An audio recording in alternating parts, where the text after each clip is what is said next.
My sister had one hand twisted in my fiancé's shirt when I walked into the sunroom. Her mouth was still close to his. Evan's hands were up, palms open, as if somebody had pointed a weapon at him. Paige took one step back and laughed. Not an embarrassed laugh, a bright, practiced one.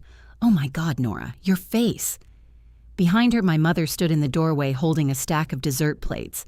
She looked startled for maybe half a second. Then her expression settled into the patient concern she usually saved for me. "Don't," she said. I hadn't spoken. "Don't what? Make this into something ugly." Paige was joking. My father appeared over Mom's shoulder, chewing the last corner of a brownie. Did he pass the test? Paige raised both hands like a game show host presenting a prize. He passed. Evan glanced at me, then at my parents. He gave a short, bewildered laugh that sounded nothing like him. That laugh hurt almost as much as seeing Paige's fingers release his shirt. On the bookcase behind them, Evan's phone sat sideways on a little black tripod. The screen had gone dark, so none of us noticed that the camera was still running. 6 hours earlier, I had been standing in my parents' kitchen with a bag of melting ice against my hip, while my mother told me I needed to relax. "This is your engagement party," she said. "You should be enjoying yourself. I would enjoy putting this ice in the cooler. You know what I mean?" Mom moved a vase 3 inches to the left, frowned, and moved it back. She was wearing linen pants she would later describe as ruined if anybody spilled anything within 10 feet of her. The party had been her idea. She had called me the morning after Evan and I announced our engagement and said, "You are not sneaking off to City Hall. We're celebrating properly." I had been touched. Genuinely touched. Then she asked me to make a guest list because I knew everyone's current email addresses. She didn't trust the grocery store's catering, so I found the restaurant. Dad didn't know how many folding chairs would fit on the patio, so I measured it. Mom wanted flowers that looked informal but intentional, which turned out to mean 3 trips to different stores and a 40-minute conversation about eucalyptus. Paige had volunteered to handle music. At 11 that morning, she texted me, "What's the Wi-Fi password again?" That was the full extent of her preparation. "Where is everybody?" I asked. "Your father went to get more propane. We have 2 full tanks. He says one feels light." "Where's Paige?" Mom checked the clock above the stove, though the clock had been 11 minutes slow since Easter. "Getting ready. She was supposed to be here at 10. She's had a difficult week." Paige's difficult week consisted of seeing on social media that her ex-husband had taken a woman named Sloan to a restaurant Paige claimed to hate. She told me she was relieved the marriage ended. She can be relieved and still have feelings, Nora. I didn't say she couldn't.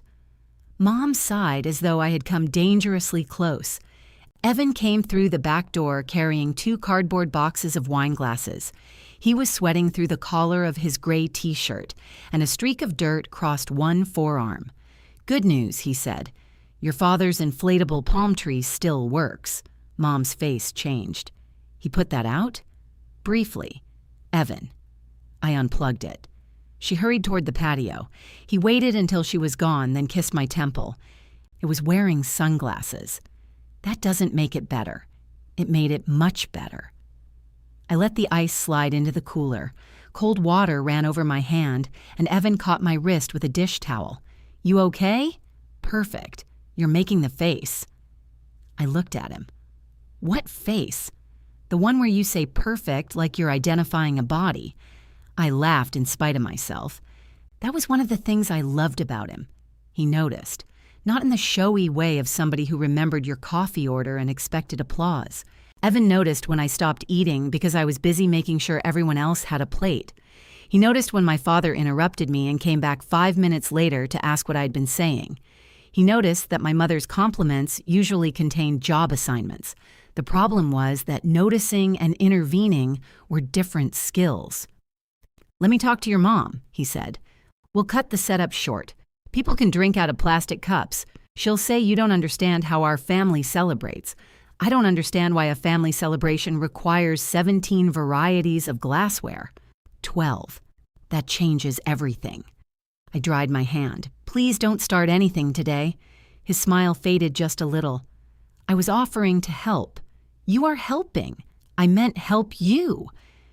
Voices came from the front hall, followed by the thud of something hitting the wall. "I'm here," Paige called. "Nobody panic." She entered the kitchen carrying one small purse and no visible party supplies. She wore a green dress that looked expensive and uncomfortable, with thin straps and a neckline our mother would pretend not to inspect. Her blonde hair fell in loose waves over her shoulders. She looked beautiful. Paige usually did, but beauty was almost the least interesting thing about her. She could walk into a room full of irritated people and make them feel as if the inconvenience of waiting for her had improved the story. She kissed my cheek, then held me at arm's length. "Look at you. Bride glow. It's sweat. Same lighting effect." She turned to Evan. "And there's the victim." "Happy to be here," he said. "That's what they all say before the joint checking account." Mom re-entered just in time to hear that. "Paige." "What?" "I support marriage. Some of my favorite mistakes are married." She opened the refrigerator and stared inside. "Is there champagne?" "Bottom shelf," I said. "It's for the toast. I'm not opening it. I'm locating it." She took out a bottle and examined the label. I reached for it. "Can you put the playlist on?" "In a minute." "You said you'd handle the music." "And I am. Emotionally, I'm very involved." Evan covered a smile with his hand. Paige saw him and pointed the bottle at him. "Careful. Encouraging me is how you get blamed later." She said it lightly. Everything Paige said was light until it landed on someone. By 2, the backyard had transformed into the kind of casual gathering that required 4 adults to stage. White tablecloths snapped in the breeze. Mom's informal flowers sat in matching glass jars. Dad had hidden the inflatable palm tree in the garage, where its sunglasses watched me carry trays past it. Guests began arriving at 3. Aunt Lydia brought deviled eggs, despite being told the food was handled. My cousin Melanie brought a man none of us had met and introduced him only as Greg, which forced us to spend half the afternoon guessing whether he was a boyfriend, a co-worker, or somebody she had picked up at a gas station. Paige turned on the playlist. The first song was about a breakup. She stared at her phone. "That feels aggressive." "You made the playlist," I said. "The algorithm made choices." Evan set his phone on the bookcase in the sunroom, where the open French doors gave it a view of the patio. He had bought the tripod online after deciding we needed video messages from everyone. "We already have a guest book," I told him. "People write things like best wishes in guest books. Put them in front of a camera after 2 drinks. They tell the truth. That sounds like a reason not to do it." He kissed me. "Future us will appreciate this." For the next hour, he pulled guests into the sunroom in small groups. Aunt Lydia advised us never to go to bed angry, then admitted she had once stayed awake for 38 hours to prove a point. Dad told Evan that marriage was mostly about owning the correct extension cords. Mom cried halfway through her message, became angry that she was crying, and demanded a second take. Paige refused to record hers. "I need inspiration," she said. "You need 30 seconds, Evan told her. "My art cannot be rushed." She had started drinking champagne before the toast, not enough to stumble or slur, just enough to become louder and touch people more often. She leaned against Evan while telling Greg a story. She stole an olive from his plate and acted offended when he moved the plate away. I noticed. Then I told myself not to notice. Paige had always been physical. She linked arms, sat too close, kissed cheeks. After her marriage ended, Mom warned all of us not to treat her like she was dangerous around couples. Nobody had been treating her that way, but Mom liked solving problems before anyone else was permitted to identify them. At 5:30, Dad tapped a fork against his glass. Mom made him stop because it was one of the rented ones. He cleared his throat instead. "I'm not great at speeches." "That has never stopped you," Paige said. Everyone laughed. Dad looked at me and Evan. My older daughter has always known where she's going, even when she was pretending not to. "Evan, you're a good man, and we're glad she found somebody who can keep up with her." It was a nice toast. Almost. Then he raised his glass toward Paige. And maybe you too will inspire this one not to give up on the institution entirely. The laughter was softer that time. Paige smiled, but something in it had tightened. She drank the rest of her champagne without looking at me. I wanted to say something. I also knew that if I defended her, she might accuse me of pitying her. If I said nothing, Mom might later ask why I had let Dad embarrass her. So I did what I was best at. I moved. I started collecting empty plates. I asked Aunt Lydia whether she needed foil for the remaining deviled eggs. I carried gifts into the den and found a dry place for Melanie's purse after Greg knocked over his beer. By 7, only family remained. Mom kicked off her sandals and complained that people had eaten less than expected. Dad began stacking chairs in configurations that made them harder to carry. Paige sat on the patio wall scrolling through her phone. Evan came up behind me while I tied a trash bag. "Leave that," he said. "If I leave it, my mother will do it loudly. We can go home. It'll take 20 minutes. He studied me. "You said that 40 minutes ago." From the patio, Mom called, "Nora, where did you put the extra containers?" "Pantry." I looked. I closed my eyes. "I'll get 'em," Evan said. "No, finish the glasses. I know where they are." I went into the kitchen, found the containers exactly where I had said they were, and handed them to Mom. "Paige is upset," she said quietly. "About Dad's toast? She feels everyone is comparing you two. Dad compared us. He didn't mean anything by it. He called her failed marriage a punchline." Mom's mouth thinned. That's a harsh way to describe it. "It's what happened. She doesn't need you judging the situation, Nora. She needs some grace." I looked through the kitchen window. Paige was no longer on the patio. I haven't even spoken to her. Sometimes your silence feels like judgment. There was no safe answer to that, and Mom knew it. She carried the containers outside. I stood alone in the kitchen for a moment, listening to the refrigerator hum.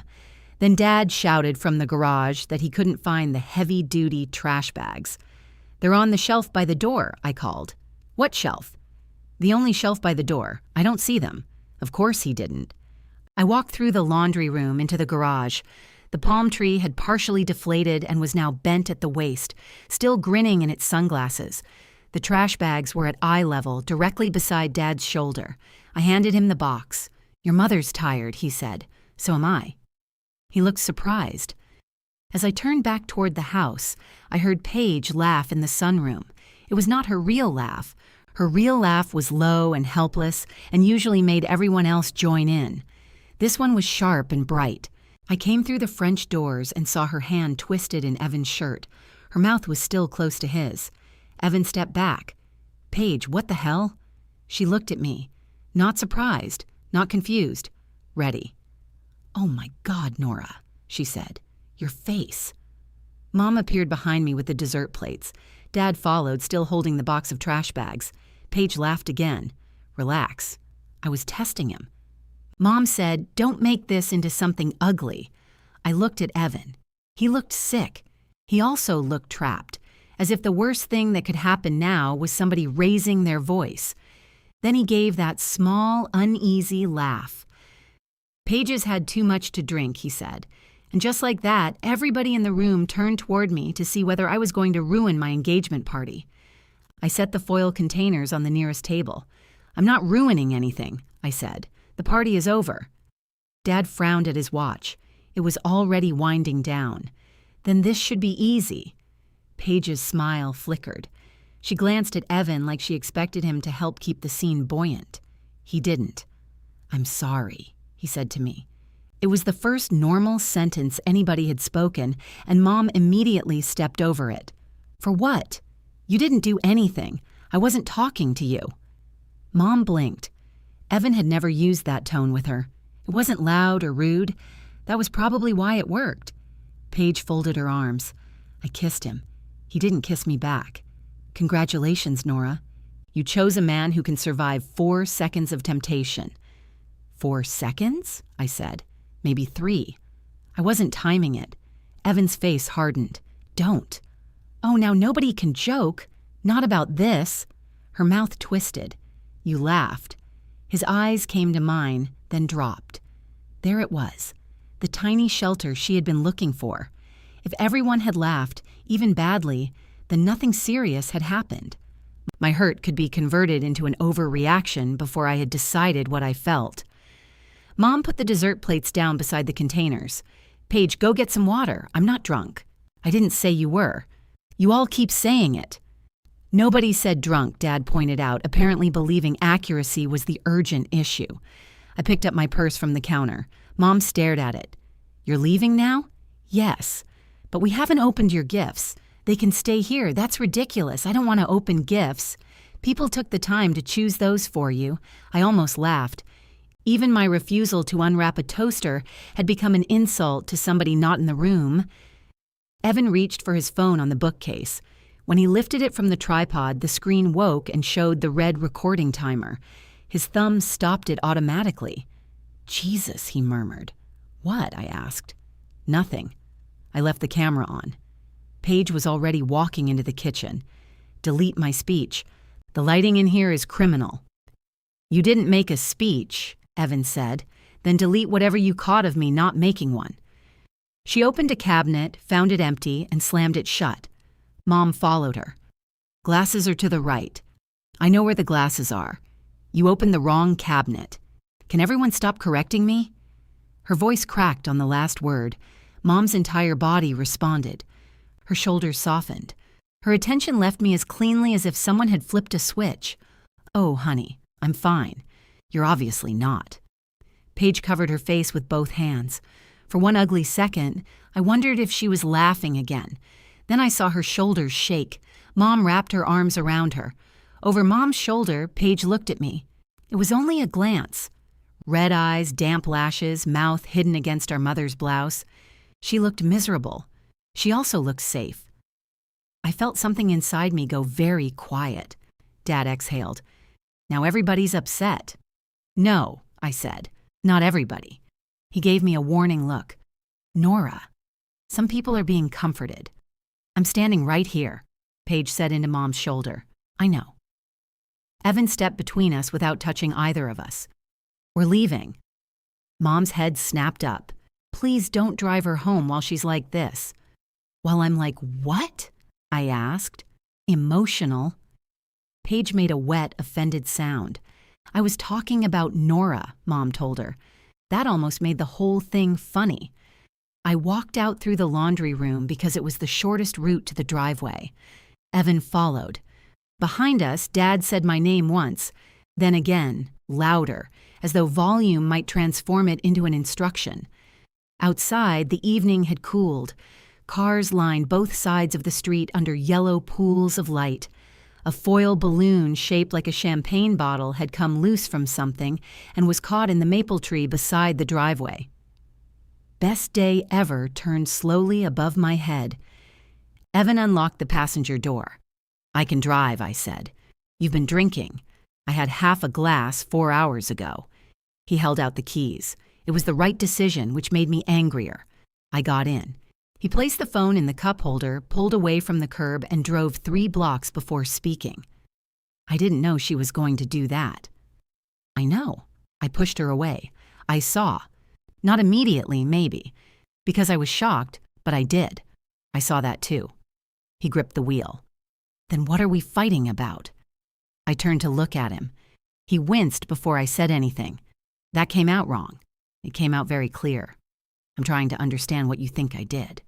I don't know yet. She kissed me. Yes. I didn't want her to. I know. What am I missing? A spine? His jaw tightened. The word was cruel. It was also close enough to the truth that I didn't take it back. We stopped at a red light. Through the passenger window, a man in a grocery store apron pushed a line of carts across an empty parking lot. One cart had a bad wheel and kept jerking sideways. He corrected it every few feet without appearing to notice. Evan said, I laughed because it was awkward. I watched my sister kiss you. I know. My mother told me not to make it ugly before I had opened my mouth. My father made it into a joke. Paige acted like she had performed a public service, and you laughed. It wasn't a real laugh. Thank you. That distinction has healed me. He hit the steering wheel with the heel of his hand, not hard, but hard enough to make me flinch. I was trying not to make it worse. For who? The light changed. A car behind us honked and Evan drove. He didn't answer until we were almost home. I don't know. Our apartment was on the 3rd floor of a brick building that had been described online as historic, which meant the stairs tilted and the radiators screamed. We had moved in together 8 months earlier and spent most of that time talking about finding a place with a second bathroom. Now, as Evan unlocked the door, I noticed both our names on the little brass mail slot and felt trapped by the sight of them. Inside, the air smelled faintly of the coffee grounds we had forgotten to empty that morning. A stack of unopened wedding venue brochures sat on the dining table beneath a blue ceramic bowl Paige had given me for my 33rd birthday. I put my purse on the table. Evan stood by the door. "Do you want me to go somewhere?" "Where?" "I don't know. A hotel. Luis's place." Luis was his closest friend and had recorded a 90-second engagement message explaining that marriage was a scam, but ours seemed less fraudulent than most. I don't want to decide that right now. Okay. He took off his jacket and hung it on the hook. The normal movement made me furious again. "I don't understand her," I said. "I don't either. She likes you. She jokes with you." "Fine. But she's never." I stopped. "Never what?" "Done that." It sounded absurd. My sister had never kissed one of my partners before. What a high standard she had maintained for 31 years. Evan came closer, then seemed to think better of it. "She was upset after your dad's toast. So she kissed you?" "I'm not excusing it. It sounded like the beginning of an excuse. It was an explanation. You don't have one." "No, I don't." My phone buzzed in my purse. "Paige, I'm sorry. I was being stupid."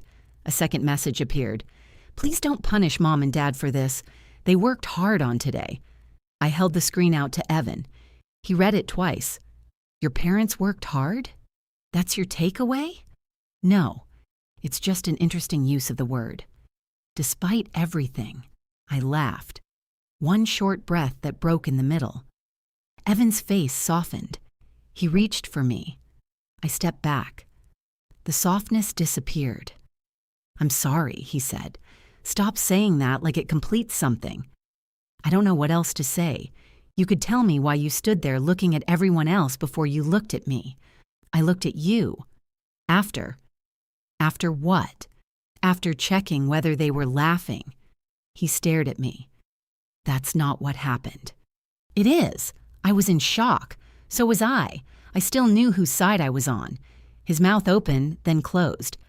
My phone buzzed again. "Mom this time. Please call when you've calmed down. Your sister is devastated and thinks you'll never forgive her." I handed that message to him too. He read it and shook his head. "What?" "She thinks Paige is the one who needs reassurance." Paige cried. "You didn't." "I know." He looked at me for a long time. "Is that how it always works?" "What?" "The first one who cries wins." The question lodged somewhere below my ribs. "No," I said automatically. Then I remembered being 27 and taking 3 days off work to help Paige move out of an apartment after she broke up with a man she later got back together with. On the 3rd day, exhausted, I had snapped at her for leaving boxes in the rain. She cried. Mom spent the evening telling me that competence did not give me permission to be unkind. I remember Dad borrowing my car and returning it nearly empty because Paige needed his that day. When I complained about the gaslight, he said Paige was already dealing with enough. I remembered dozens of smaller things, most too petty to defend individually. Changed reservations, forgotten favors, apologies I made because I could make them without falling apart. "I don't cry in front of them," I said. "Why?" "Because then Mom starts asking if I'm getting my period." He made a sound that might have been a laugh, but he caught it. "That one was okay," I said. "Good. I've apparently lost my calibration." He walked toward the kitchen, stopped, and turned back. "For what it's worth, after you left the room, I told Paige never to touch me again." "After I left?" "You were in the doorway. I was still there. You turned away." "That's not the same as leaving." "I know. I'm telling you I said it. I didn't hear you. Your dad did." Maybe you can marry him. Evan closed his eyes. I sat at the dining table and pressed my palms against my forehead. I was tired enough to feel drunk. The day kept presenting itself in disconnected pictures. Eucalyptus stems in glass jars, Paige pointing a champagne bottle at Evan, my father's toast, my mother's face before she said don't. Evan's phone buzzed in the cup holder of the canvas bag he had carried upstairs. He took it out, checked the screen, and frowned. "What?" I asked. "The recording uploaded."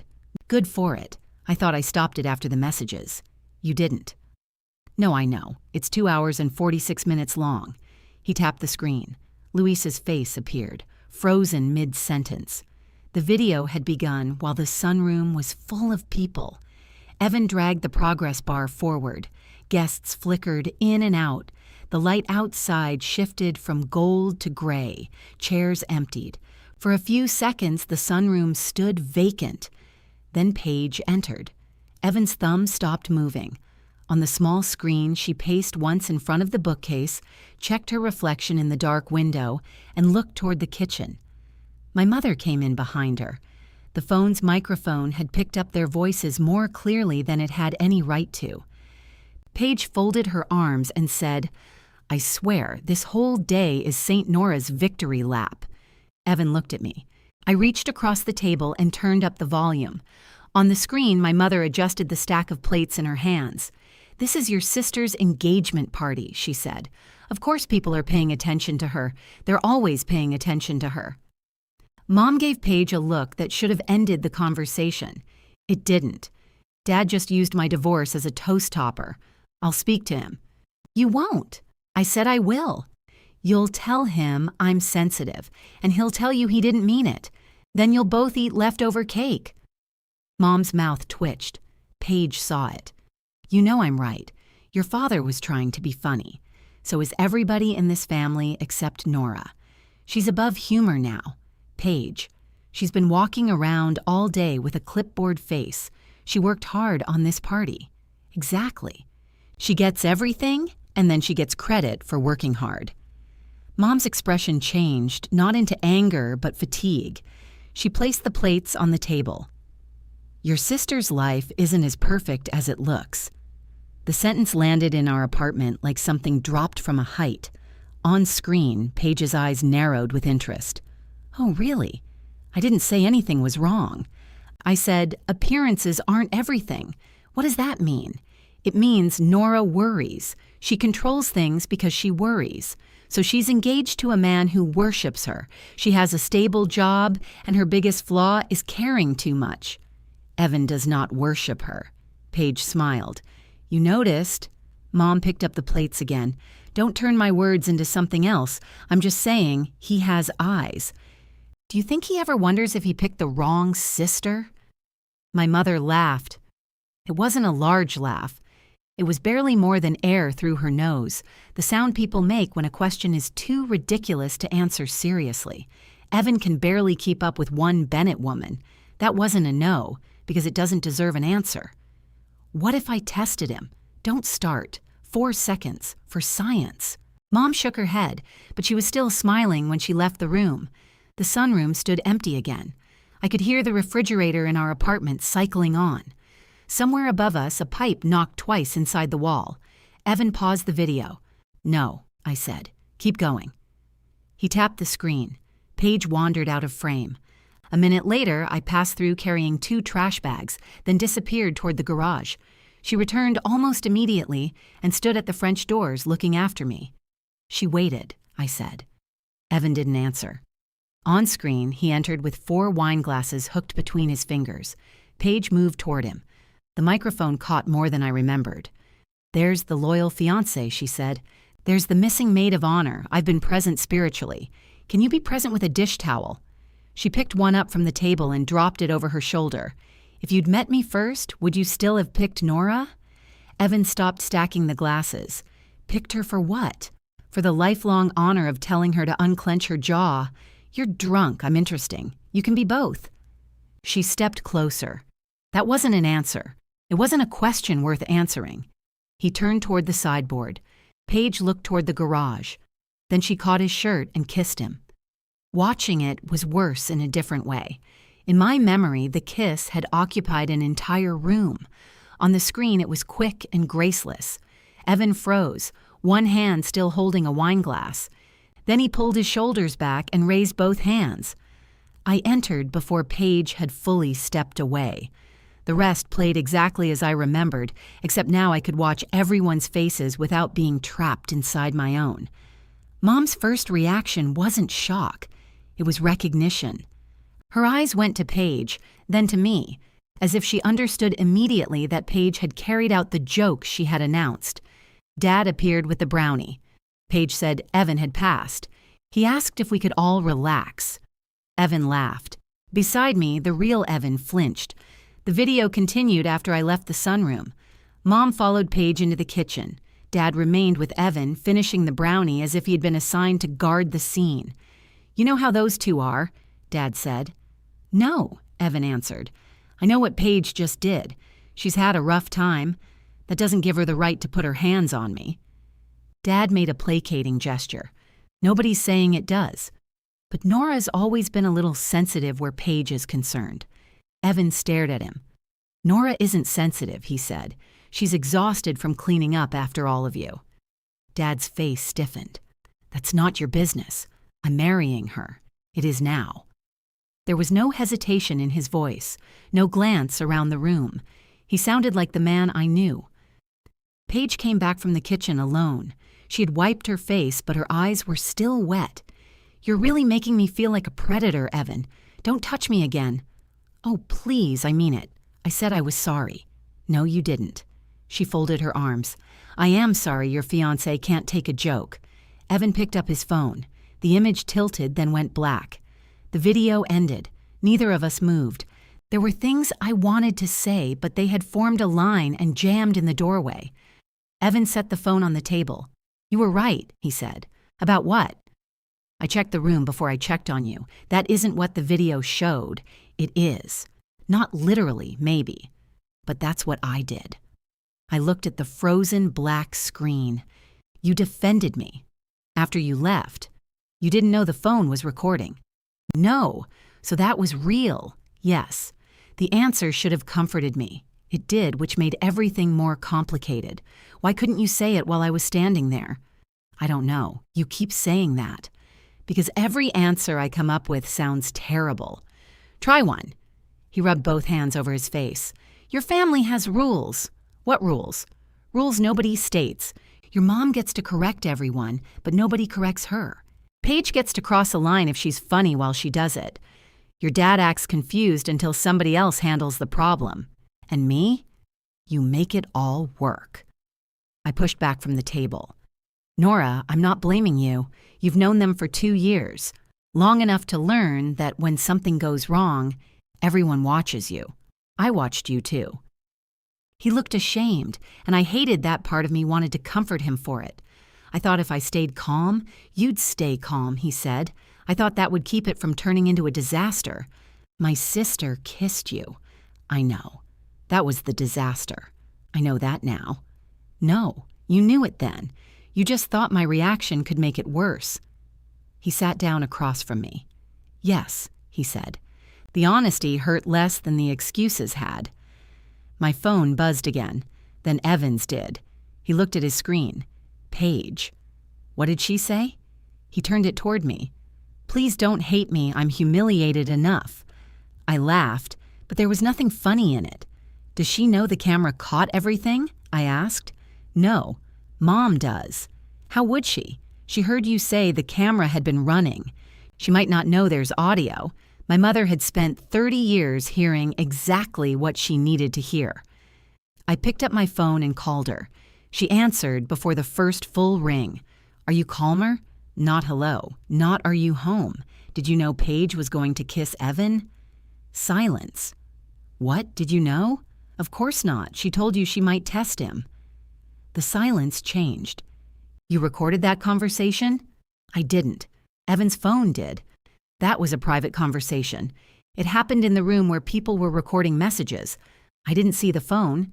Neither did Paige. That's why we know what she says when she thinks I'm not listening." Mom inhaled slowly. Your sister was upset. She asked if Evan would have chosen her. She was venting. She said she might kiss him. She was making a ridiculous joke. I told her not to start. You laughed. I did not encourage her. You laughed. Nora, if you're calling to interrogate me over the way I breathed during a conversation, I don't know what you want. I want you to admit you knew what she meant. I didn't. You weren't surprised. I was shocked.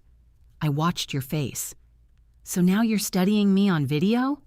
Evan stood and went to the kitchen. He turned on the faucet, then shut it off without filling a glass. Mom lowered her voice. You need to be careful with that recording. Why? Because Paige is fragile right now. She kissed my fiancé, and it was wrong. I have said that repeatedly. She had not said it once. Say it now. I just did. Say Paige knew exactly what she was doing. I won't assign intentions to another person. You assign them to me constantly. That is not fair. You told me not to make it ugly before I spoke. Because I know how your face gets when you're hurt. The sentence was so strange that I had to sit with it. How does my face get? Cold. Would crying have helped?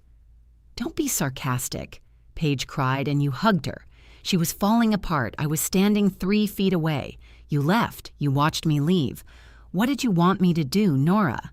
Abandon your sister while she was sobbing and chase you down the street? Yes. Another silence. Not because I had shouted. I hadn't. The word came out quietly, and that seemed to unsettle her more. For once, I said, yes. Mom sighed. I can't speak to you when you're this angry. I'm not angry. You obviously are. I'm done for tonight. Do not send that video to anybody. I looked at Evan. He had turned from the sink. I didn't say I would. I know how things can look out of context. I watched the context. Your father and I do not consent to having a private family moment circulated. A minute ago, it was a joke. It was. But people are cruel, and your sister has been through enough. There it was again. Paige's pain arriving early to reserve every chair in the room. I'm hanging up now. Nora, wait. We need to discuss the gifts and the rented glasses tomorrow. I ended the call. For several seconds, I stared at my own reflection in the black phone screen. My face did look cold. I could see why that might be inconvenient. Evan came back to the table. Send me the video, I said. He hesitated. The pause was brief, but I saw it. I'm not posting it, I said. I didn't think you were. You thought something. I was thinking that once I send it, I can't control where it goes. You mean once I have it. That isn't what I meant. It's the recording of my sister kissing you and of your parents inside their home. It was my engagement party. I know. I stood up. He raised both hands. I'll send it. Why did I have to argue for it? You didn't. You hesitated. Because everyone is furious and a video makes fury permanent. No, it makes facts permanent. He looked at me for a long moment. Then he unlocked his phone and shared the file. My screen lit with the notification. 2 hours, 46 minutes, 21 seconds. The truth took up more storage than our entire engagement album. I saved it, set the phone face down, and looked at the man I was supposed to marry. I need you to sleep somewhere else tonight. He nodded once. This time, he didn't try to make it easier. He went to the bedroom and pulled the canvas duffel from the top shelf of our closet. I stayed at the dining table while he packed. The apartment was small enough that I could hear every drawer open. Socks, toothbrush, the wooden scrape of hangers. Once he stopped moving for so long that I almost went to check on him. He came out wearing a sweatshirt, the duffel hanging from one hand. I'm going to Luis's. Okay, I'll text you when I get there. You don't have to, I know. His eyes moved to my engagement ring. I hadn't thought about it since the party. Now the weight of it became unbearable. I twisted it once, but left it on. Evan noticed that too. I love you, he said. I looked at the blue bowl on the table. I know. It was not the answer he wanted. It was the only honest one I had. He nodded and walked out. The tilted hallway floor made his footsteps uneven as he descended the stairs. The front door closed 3 stories below us. Then I was alone with the video. I tried not to watch it again. I washed 2 glasses that were already clean.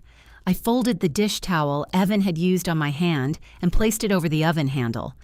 I changed into pajamas and got into bed, where his side still smelled like his shampoo. At 12:43, I carried my pillow back to the living room. At 1:17, I opened the recording. This time, I started at the beginning. Luis appeared first, leaning too close to the camera. "Nora," he said, "Evan has spent 8 years pretending he doesn't believe in soulmates, and now he owns decorative pillows. Draw your own conclusions." His girlfriend, Tasha, reached into the frame and pushed him aside. "What he means is we love you both. Aunt Lydia told us marriage required patience, separate blankets, and the ability to forgive crimes committed with the thermostat." Melanie and Greg recorded their message together, confirming through body language that he was definitely a boyfriend and possibly not a very permanent one. My father advised Evan to keep jumper cables in both cars. Mom's first message was unusable because she cried.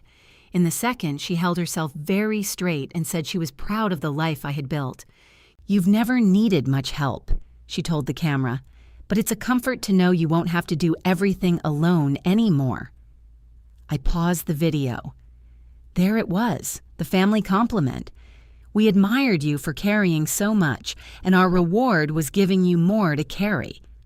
I dragged the progress bar forward, stopped when Paige entered, and watched the conversation again. Mom's laugh did not grow crueler on a second viewing. If anything, it sounded more careless. That hurt in its own way. She had not plotted with Paige. She simply had not considered me important enough to stop the joke before it became a weapon. When Paige looked toward the garage, I froze the frame. Her face held no drunken confusion. She looked alert, calculating. I took a screenshot and immediately hated myself for doing it. Then I hated that I hated myself. At 2:13, Paige sent another message. "I know you probably don't believe me, but I really am sorry. I was embarrassed and Dad's toast got to me. I wanted to prove something to myself. It wasn't about Evan." The last sentence sat there like an insult with good posture. I typed, "Then why did you use his mouth?" I deleted it. I typed, "What did you want to prove?" Before I could send it, 3 dots appeared. "Mom says there's a video. Please delete it. I can't breathe thinking about you watching me like that." I set my phone down without answering. She could not breathe because I had seen what she did. I wondered what part she considered most unbearable. Kissing Evan, planning it, or failing to control the story afterward. Sleep came sometime after 4 and lasted until a rental truck beeped outside my window at 7:30. I woke with one arm numb beneath me and my neck bent against the couch. There were 11 new messages. Mom had sent 4. The rental company would collect the glasses by noon. Some gifts were still at the house. She wanted to know whether I had Aunt Lydia's pie plate.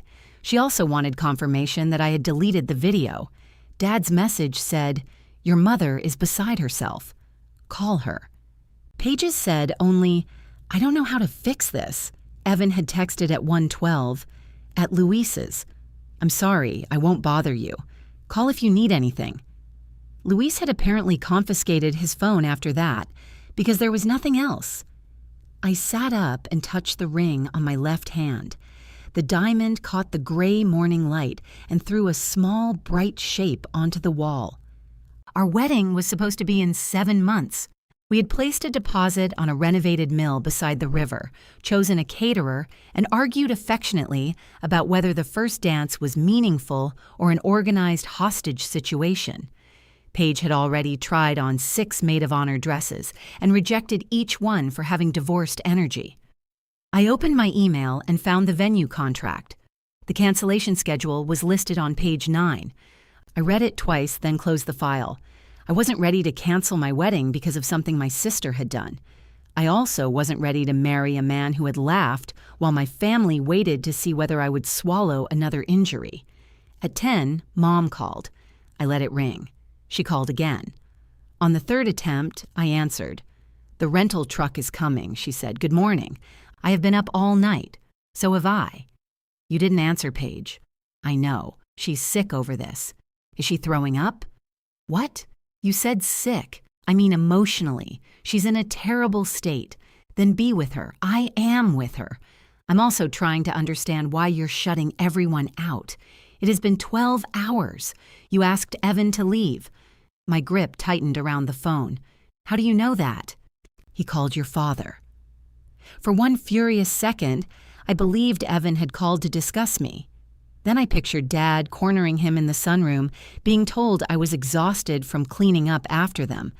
What did he want? To apologize for what he said to your father, of course. What did Dad say? That this has gotten completely out of proportion. No, he probably said Evan was out of line. Mom paused. Those were his words, yes. I stood and walked toward the bedroom, though I had nowhere to go once I reached it. I'm coming to get the gifts. Good. We can sit down. I didn't say that. You cannot collect an entire carload of gifts and refuse to speak to us. Watch me. Nora, I'll be there in 20 minutes. The party looked worse in daylight. A tablecloth had blown halfway off one table and dragged through spilled wine. Damp paper napkins clung to the grass. The champagne balloon still floated in the maple tree, although it had lost enough air to make best day ever sag in the middle. Dad was stacking rented chairs beside the garage. When I pulled into the driveway, he set one down harder than necessary. You could have answered your mother. I did. You know what I mean. I opened the back of my car. The gifts were piled in the den. Mom had arranged them neatly, bows facing outward, as if preparing a display for someone who might still feel celebrated. She came in from the kitchen, drying her hands. I made coffee. I'm fine. Your father hasn't eaten. Then he should eat. She dropped the towel onto a chair. Do you hear yourself? Yes, everything is sharp with you. I'm loading my gifts. You are punishing us. I lifted a boxed stand mixer from the pile. You were worried about the rental glasses an hour ago. That doesn't mean I don't care about you. No, it means you care about lots of things. Glasses, gifts, whether Dad's eaten, whether Paige can breathe. I'm somewhere on the list. Her face tightened. That is an ugly thing to say to your mother. From the doorway, Dad said, "This is exactly what we were talking about." I carried the mixer to my car. When I returned, Paige was standing beside the gift pile. She had changed into sweatpants and one of Dad's old college shirts. Her face was swollen from crying. She looked small, although she was only 3 inches shorter than I was. "Can we talk?" she asked. Mom immediately said, "I'll give you privacy." "No," I said. "Stay." Paige looked at Mom, then back at me. I said, "I'm sorry. You texted that you were embarrassed. I am. That isn't the same thing." "I don't know what you want me to say. Why did you kiss him?" She rubbed her palms against the sides of her sweatpants. "I was drunk. You had 3 glasses of champagne over 4 hours. You counted?" I watched the video.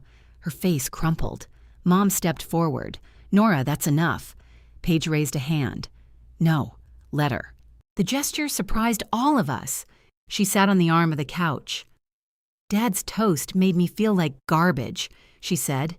"Everybody was there for you, talking about how perfect you and Evan are, and I felt like the family failure. So you wanted me to feel like one too. I didn't think he would kiss me back. That doesn't answer me." "I knew he wouldn't." "You hoped he would." "No."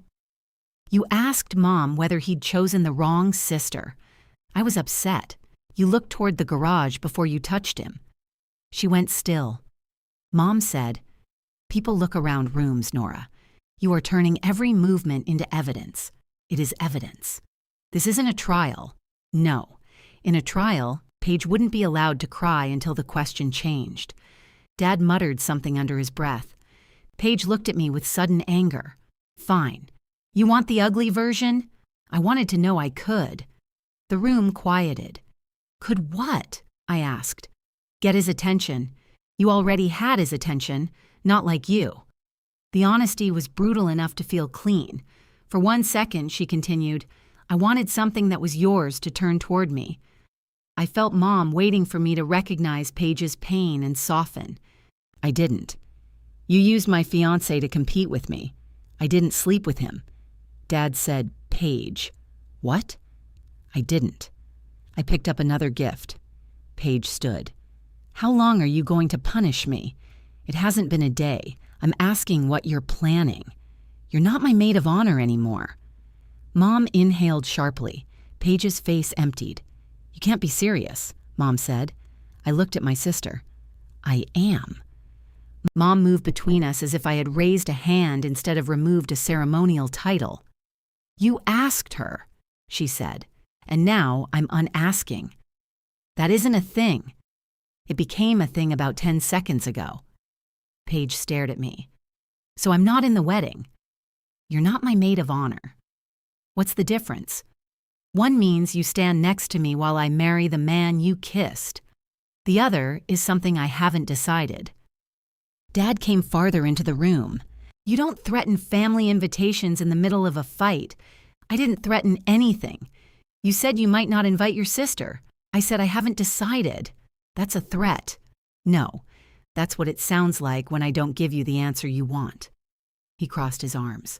The pose might have intimidated me if I hadn't just watched him eat a brownie through a crisis. Mom turned to Paige. Go upstairs. Paige's eyes stayed on me. I'm 31. I know how old you are. Then stop sending me to my room. I'm trying to keep this from getting worse. It's already worse. She looked down at her father's old shirt and pinched the fabric near her stomach. Her anger seemed to drain out as quickly as it had arrived. I bought shoes, she said. What? Mom asked. For the bridesmaid dress. The blue ones Nora liked. They were on final sale. The detail hit me harder than it should have. I could picture the shoes without having seen them. Paige would have chosen a higher heel than I recommended, then spent the reception barefoot. Return them, I said. I just said final sale. Then wear them somewhere else. To what? My next engagement party? Paige, Dad warned. She laughed once, harshly. Sorry. I forgot only Nora gets to be cruel today. I'm not being cruel. You're standing there completely calm, firing me from your wedding. You kissed Evan, and now he left you. The words came out fast. Paige regretted them before they finished crossing the room. I looked at Mom. She closed her eyes. You told her. She was inconsolable. That isn't an answer. I was trying to explain the seriousness of what happened. To her. You explained my relationship to her. Paige stepped toward me. I didn't ask Mom to tell me, but now you know. I know he went to Luis's. I don't know anything else, neither do I. She blinked.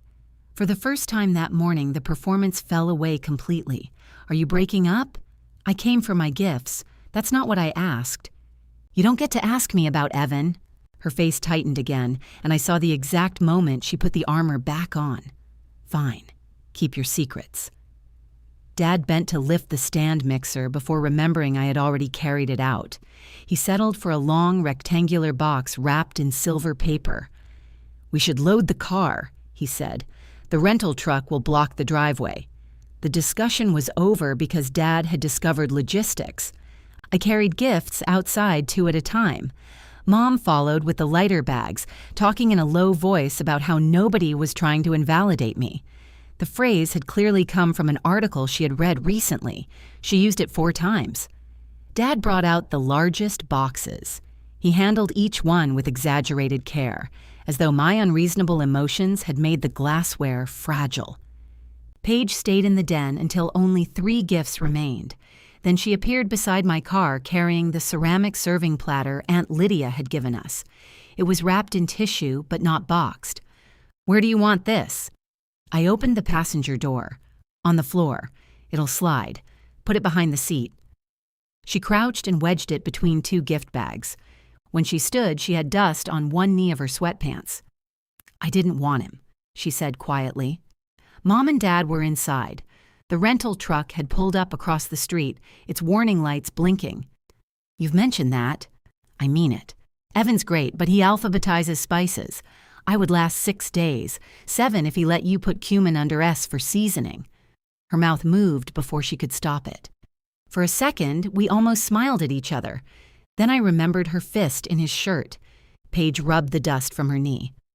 I wanted you to stop looking like you had everything figured out. I was taking out trash. You know what I mean? No, I don't think I do.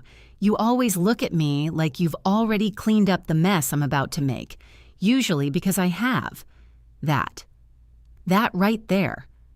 What do you want me to say? That it's fun? That I enjoy getting calls at midnight because you've decided every emotion requires a witness? I never asked you to act like my mother. Somebody had to. She stepped back as if I had shoved her. The rental truck's reverse alarm started beeping.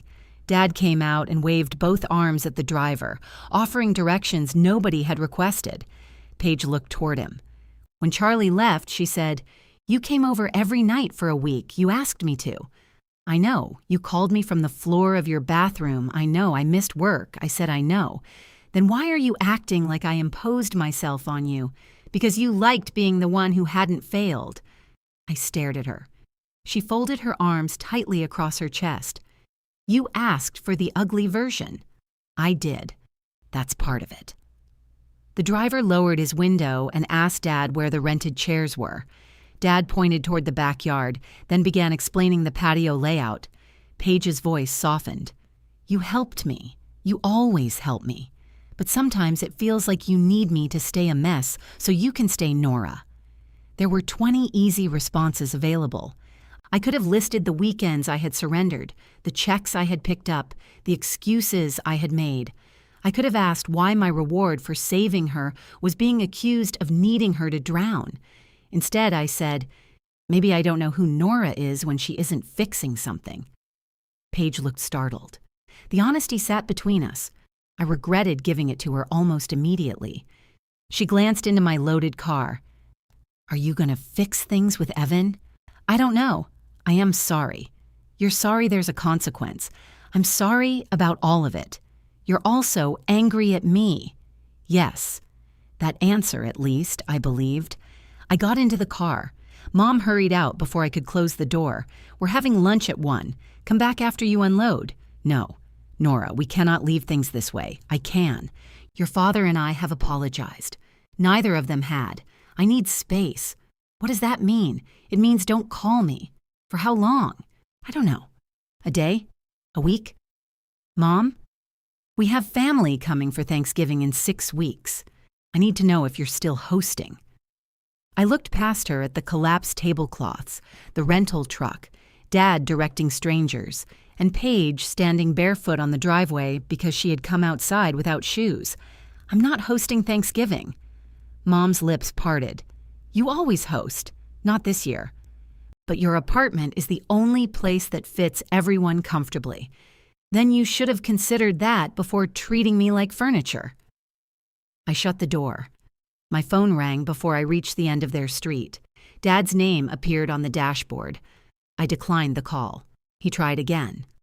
I turned off Bluetooth and drove home in silence. Unloading the gifts took 7 trips up the crooked stairs. By the last one, my arms shook. The apartment looked as if a department store had suffered a minor explosion. Boxes covered the couch. Gift bags lined the wall. Someone had given us a punch bowl large enough to baptize an adult. At 11:42, Evan texted, "Can I come by around 6 to get work clothes? I can wait longer if you need." I typed, "6 is fine." He responded with a single, "Okay."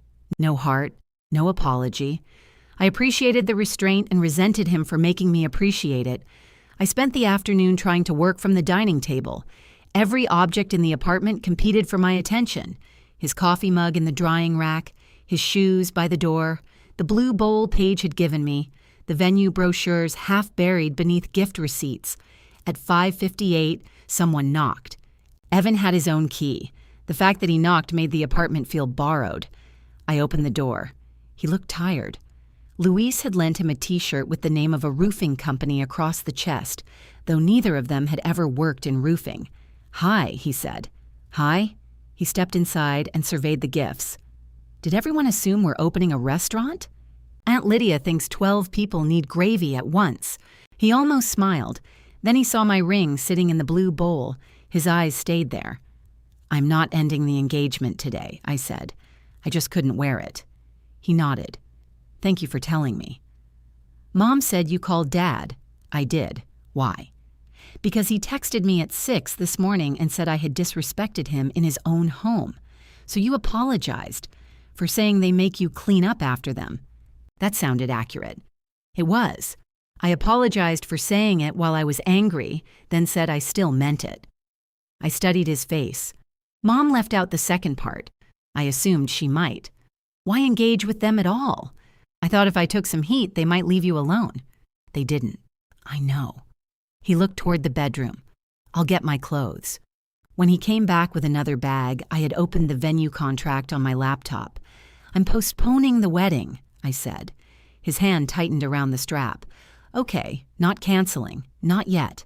Okay, I need to know I'm marrying you because I trust you. Not because invitations are already being designed. I understand. No, you agree. I don't know if you understand. That's fair. He picked up the duffel. At the door, he turned. What do you need me to do? For now? Nothing. That's not easy for me. It hasn't been easy for me either. He accepted that and left. 10 minutes later, Aunt Lydia called. Your mother says you've removed Paige from the wedding, she said. I know she made a mistake, honey, but destroying your relationship with your sister seems vindictive. I looked at the video file on my laptop. Did Mom tell you what Paige did? She said there was an inappropriate joke. I selected 58 seconds, beginning with Paige looking toward the garage and ending with my mother telling me not to make it ugly. Then I sent it. Aunt Lydia was silent while it played. When she came back on the line, her voice had changed. Oh, she said. Yes, I said. Oh. Aunt Lydia cleared her throat. Your mother said Paige kissed him as part of some silly game. There was no game. I can see that. She also said Evan laughed, so I had misunderstood. I saw him pull away. Yes. And Janice knew Paige was talking about doing it. Yes. Another silence. Aunt Lydia had been my mother's older sister for 63 years. She knew every version of Janice, including the one who put herself in charge of other people's feelings and then acted wounded when they resisted. Did you send this to anyone else? She asked. No. Are you going to? Only if someone else calls me vindictive based on whatever Mom told them. I shouldn't have used that word. No, you shouldn't have. I'm sorry. Her apology was so direct that I almost didn't recognize what it was. Thank you. Would you like me to speak to your mother? I'm sure you will, whether I'd like it or not. That's fair. Don't forward the video. I won't. Not to Melanie. Not to Uncle Rob. Nobody. I said I won't. We ended the call. Mom called 3 minutes later. I watched her name flash on my screen until it stopped, then start again. On the 4th attempt, I answered. You sent Lydia the recording. She called me. She called because she was concerned. She called to tell me I was vindictive. She was trying to help you see how this looks. So I showed her how it looked. You promised you wouldn't circulate that video. I promised nothing. I asked you not to, and I didn't agree. Her breathing grew louder. I pictured her pacing the kitchen, one hand pressed to her forehead.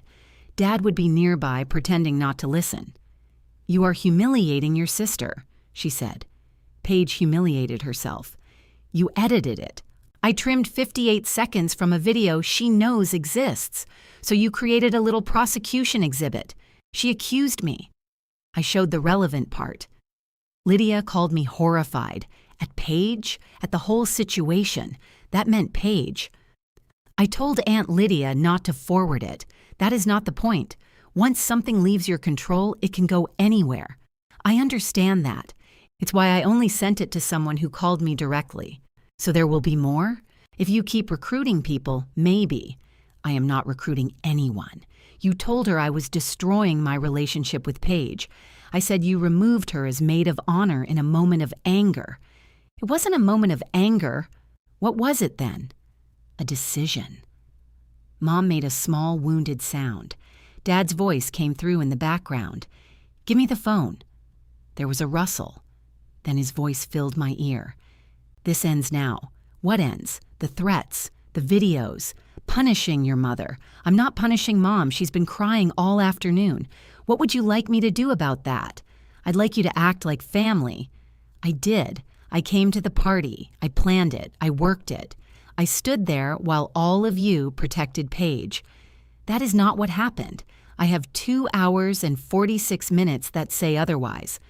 Families don't keep evidence against each other. Healthy families don't require it.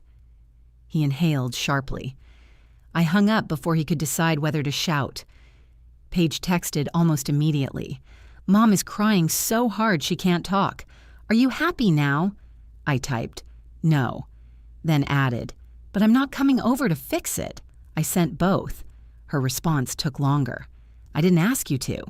It would have been easier if she had called me a bitch. Tasha came over that evening with Thai food and packing tape. I thought we were eating, I said. We are. Then we're returning the duplicates. She surveyed the wall of gifts and whistled. You could start a highly specific appliance store. I have 3 blenders. That's 1 blender per major family conflict. Tasha had been dating Luis for 4 years and had known Evan nearly as long as I had. She was compact, blunt, and worked in an office where everyone apparently communicated through color-coded spreadsheets and resentment. She set the food on top of the boxed punch bowl. How are you? I don't know. Good answer. She did not ask whether I had forgiven Evan. She did not tell me he was a good man. She opened cartons, handed me a fork, and waited. Did he send you? I asked. No. He asked me not to come. Why? He said you needed space, so you ignored him. Luis said you were alone with a wall of kitchen equipment. That sounded unsafe. I ate 2 noodles without tasting them. How is he? Awful. I looked up. That isn't lobbying, she said. You asked. Is he blaming Paige? He's angry at her. He's blaming himself. For getting kissed? For what happened after? I pushed a carton toward her. He told you? He told Luis. Luis told me because we live in a surveillance state with thin walls. Despite myself, I smiled. Tasha opened the carton. Evan once ate an entire plate of grilled chicken at a restaurant even though he ordered salmon. I know that story. Do you know he hates grilled chicken? No. He hates conflict more. That's not always kindness. I looked at her. He knows, she added. At least I think he's starting to. He defended me after I left. I heard. But not while I was there. I heard that too. The lack of argument made me trust her. We spent the next hour matching gift receipts to boxes. Tasha did not treat the engagement as dead, but she did not flinch when I referred to the venue as if. Before she left, she looked at my ring in the blue bowl. Do you want me to take that somewhere safer? No. Okay. She zipped her jacket. For what it's worth, Evan told Luis not to let him turn this into a story where he's the victim. That sounds rehearsed. Everything sounds rehearsed when a man finally says one useful thing. After she left, the apartment felt quieter, but less abandoned. The venue coordinator emailed the following afternoon. Evan had contacted her only to ask what postponement options existed and had copied me on every message.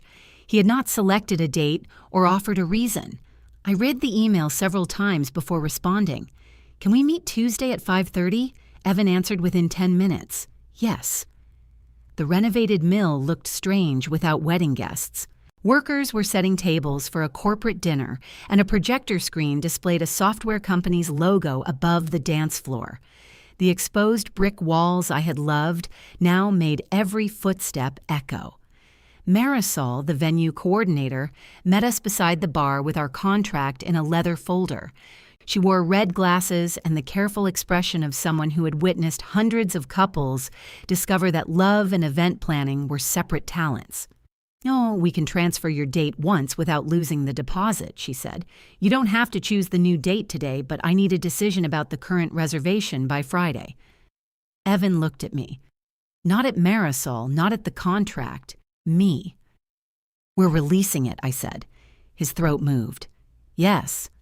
Marisol uncapped her pen. "Would you like me to hold any alternatives?" "No," I said. Evan did not react. "We need time," I added. "Of course."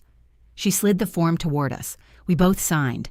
It took less than a minute to remove the date we had spent 4 months choosing. Outside, the river moved black beneath the bridge. A delivery van idled near the loading doors, filling the cold air with exhaust. Evan put his hands in his coat pockets. "Thank you for not arguing in there," I said. "There wasn't anything to argue about. You wanted that date. So did you. I still do." He looked toward the venue. "That's somehow worse." "Yes." We stood beside my car without touching. "Your mom invited me to dinner," he said. "When?" "Yesterday." "Without me?" "She said the adults needed to clear the air." I laughed. "Which adults?" I declined. "What did you say?" "That I wasn't discussing our relationship without you." I waited. And she said you were isolating me." "Of course she did. I told her you asked for space and I was respecting it." "Then?" She said respecting you didn't mean indulging you. My anger arrived so quickly that I had to look away. "What did you say?" "That she should stop contacting me about you." That was not the answer my old version of Evan would have given. The old version would have thanked her for dinner, apologized for the scheduling conflict, and offered another date. "I blocked her for now," he said. "Your dad, too." I studied him. "You don't have to do that to prove something. I'm not trying to prove anything. Everything feels like proof right now. I know." The delivery van pulled away. He shifted his weight. I found a counselor. I looked at him. "For me," he said quickly. "Not for us. I'm not scheduling anything for you." "What kind of counselor?" "One who apparently plans to make a fortune asking why I think keeping everyone comfortable is the same as being good." "You already spoke to her?" "Once." "How was it?" "Uncomfortable." "That's promising." He smiled, but only for a second. "I'm going again Thursday," he said. I unlocked my car. "Nora." I paused. "If we don't get married, I'm still sorry. I'm not doing this as a campaign." "I know. This time I meant it." My family group chat erupted before I reached home. Mom had written, "Since Nora is unable to host Thanksgiving due to current circumstances, we need an alternative plan." Dad suggested their house. Mom replied that their dining room seated only 8 comfortably. Aunt Lydia offered to bring 2 folding tables. Mom said folding tables would make the room look cluttered. Paige wrote, "I can move the living room furniture." Dad asked who would move it back. The messages continued, each tiny inconvenience treated as a structural emergency. For years, this was the moment when I would step in. I would measure rooms, make a seating chart, offer my apartment, and send everyone a list of what to bring. I silenced the conversation and put my phone face down. A minute later, it buzzed anyway. A separate message from Evan. "I'm still near the mill. Would you want coffee? No expectations." I looked at the wall of half-returned gifts, the venue folder on the table, and my ring resting inside Paige's blue bowl. "Not coffee," I typed. "Dinner." Then, before he could mistake it for more than it was, I added, "I'm still angry." His reply came immediately. "I know. You pick the restaurant." I chose a narrow Italian place 3 blocks from the mill, mostly because the tables were too small to support dramatic gestures. Evan was already seated when I arrived. He stood, then looked uncertain about whether to hug me. I took off my coat. He sat down. We studied the menus even though a chalkboard by the door listed only 6 entrees. "I'm not moving back in," he said. I lowered my menu. "That's an interesting opening." "I mean, I'm not asking to. I don't want dinner to feel like an audition." "It does, I know." The server came over before either of us could make things worse. She told us the ravioli special, took our drink orders, and left us with a candle that leaned dangerously toward the salt shaker. Evan straightened it. "Did your counselor tell you to do that?" I asked. "She told me to notice when I'm managing everyone's environment." "So you're letting the restaurant burn down as exposure therapy?" He smiled. "She also told me humor can be avoidance. I already dislike her." "That makes 2 of us." When the wine arrived, he did not touch his glass. "I keep replaying the moment you walked in," he said. "Not the kiss, right after." "I've replayed it too." "I saw your face, and I knew what had happened was wrong. But then your parents started laughing and Paige laughed, and I thought the fastest way to protect you was to make it small. You weren't protecting me. I was protecting the room. He said it without defending himself. I looked at the candle flame. Why? Because I wanted them to like me. The answer surprised me. My parents already liked you. Exactly. I'd gotten good at being the easy one. Your dad and I could talk about tools. Your mom told people I was calming for you. She meant I needed supervision. I know that now. You knew it then. He nodded.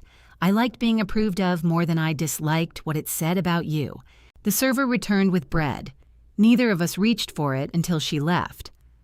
That's ugly, I said. Yes. Thank you for saying it. You don't have to thank me for basic honesty. In my family, apparently I do.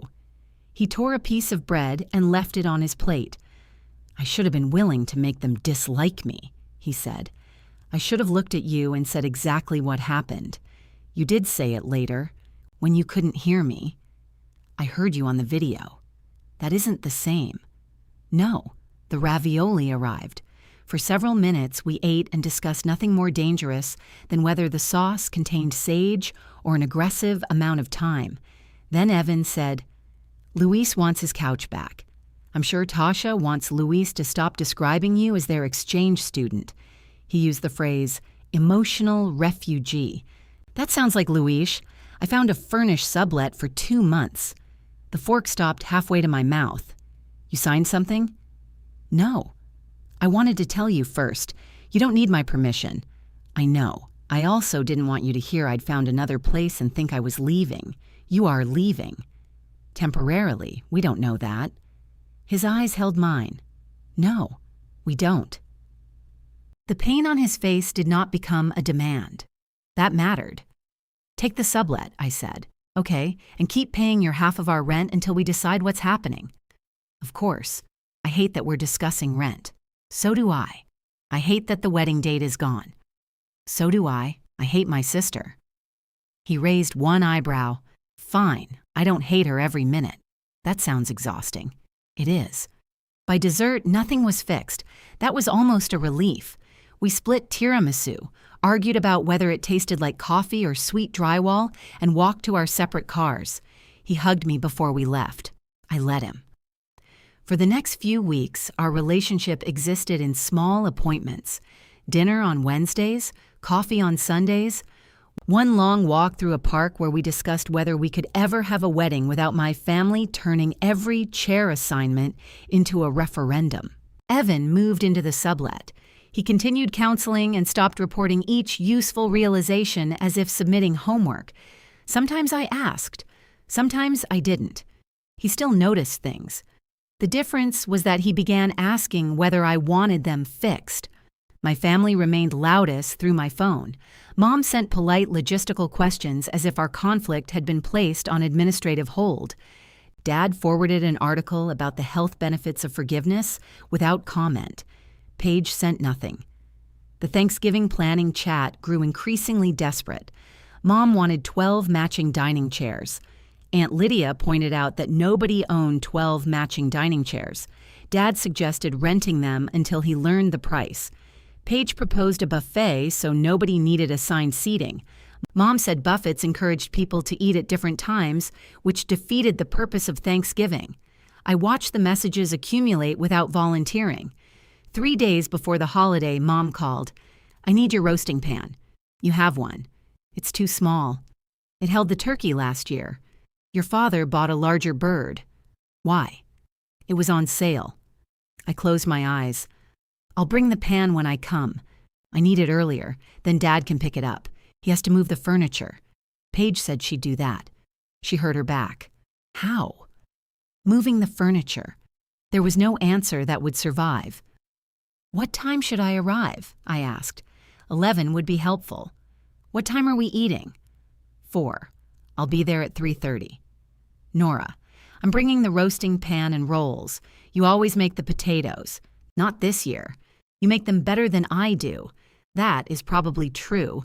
What are we supposed to do? Make worse potatoes? She hung up on me. At 3:30 on Thanksgiving, Evan helped carry the roasting pan to my car. You sure you don't want me there? he asked. No. He nodded, but I saw the sting. I don't mean forever, I said. I don't want today to become about everyone proving they can act normal around you. Fair. Tasha's dinner will be more fun. Luis is smoking a turkey on an apartment balcony. There may be firefighters. Send pictures. He put the pan in my trunk and stepped back. Call me if you need an extraction. I can leave by myself. I know. He kissed my cheek. My parents' house looked as though the dining room had swallowed the living room. Furniture had been pushed against walls at odd angles. 2 folding tables extended from the dining table beneath 3 different tablecloths. The chairs were mismatched, including a patio chair with a faded cushion and Dad's desk chair, which rolled whenever anyone sat down. Paige stood in the kitchen with her hair twisted into a knot and flour across the front of her sweater. You're late, she said. It's 3:32. We're eating at 4. That was the information provided. The turkey isn't done. I brought the pan. Great. We'll serve it on the pan it isn't cooked in. Mom hurried past holding a bowl. The potatoes have lumps. I'm sure they'll taste fine. She stopped and looked at me. You could fix them. I could. I placed the rolls on the counter. Mom waited. I walked into the dining room and kissed Aunt Lydia hello. Dinner began at 4:47. The turkey was dry on the outside and strangely pink near one thigh, so Dad returned it to the oven after carving half of it. The gravy formed a skin while we waited. Someone had forgotten serving spoons, and Aunt Lydia ate cranberry sauce with a teaspoon because she refused to request anything else. Nobody died. That seemed to disappoint Mom. The timing was difficult without access to both ovens, she said for the 3rd time. We only have one oven, Dad said. I mean the oven and the warming drawer. That's not an oven. I know what it is, Mark. Paige dropped into the chair beside me. Do not speak to me until I've had wine. You've had wine. Then it isn't working. Across the table, Dad tried the potatoes.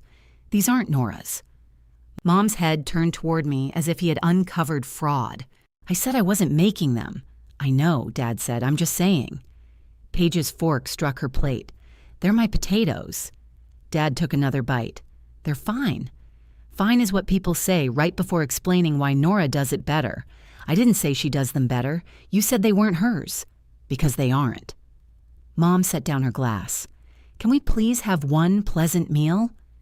Paige looked at me. Are you enjoying this? The table quieted around us. Enjoying what? The disaster. Aunt Lydia became fascinated by her napkin. I don't think it's a disaster, I said. Everything is late. The potatoes are bad. They aren't bad. You haven't eaten them. I took a spoonful and tasted them. They were undersalted and slightly gluey. They need salt. Paige laughed without humor. You've been sitting there all day watching us fail. I arrived 17 minutes before we were supposed to eat. Exactly. You used to come early. I used to host. You wanted us to realize how much you did. No, I wanted to stop doing it. That's the same thing. It isn't. Dad leaned back in the rolling chair and drifted 6 inches from the table. Would someone lock these wheels? Nobody moved. I looked at Paige. You're angry because you had to do the work. I'm angry because you knew we couldn't. You could. You did. Dinner happened. Badly. It happened 47 minutes late with lumpy potatoes. That isn't a family tragedy. Mom pressed her lips together. You could have helped, Paige said. You could have asked. I shouldn't have to beg. Neither should I. That stopped her. Dinner resumed in fragments. Aunt Lydia changed the subject to Greg, who had lasted 9 days after the engagement party. Dad found the brake on his chair. Mom tried to take a family photo, but the timer captured her running back to the table with her mouth open. When people began clearing plates, Mom handed me a container. For leftovers. I don't want any. You always take turkey. I'm going to Evan's. Paige looked up from the sink. You're seeing him? Yes. Mom brightened. Then bring him some. No. Her face tightened at the boundary hidden inside the ordinary word.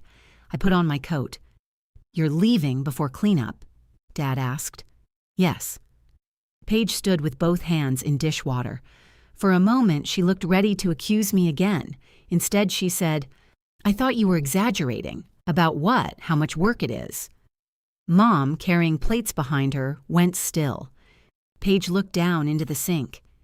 "You weren't," she said. It was not an apology. It was the first thing she had given me that felt like one.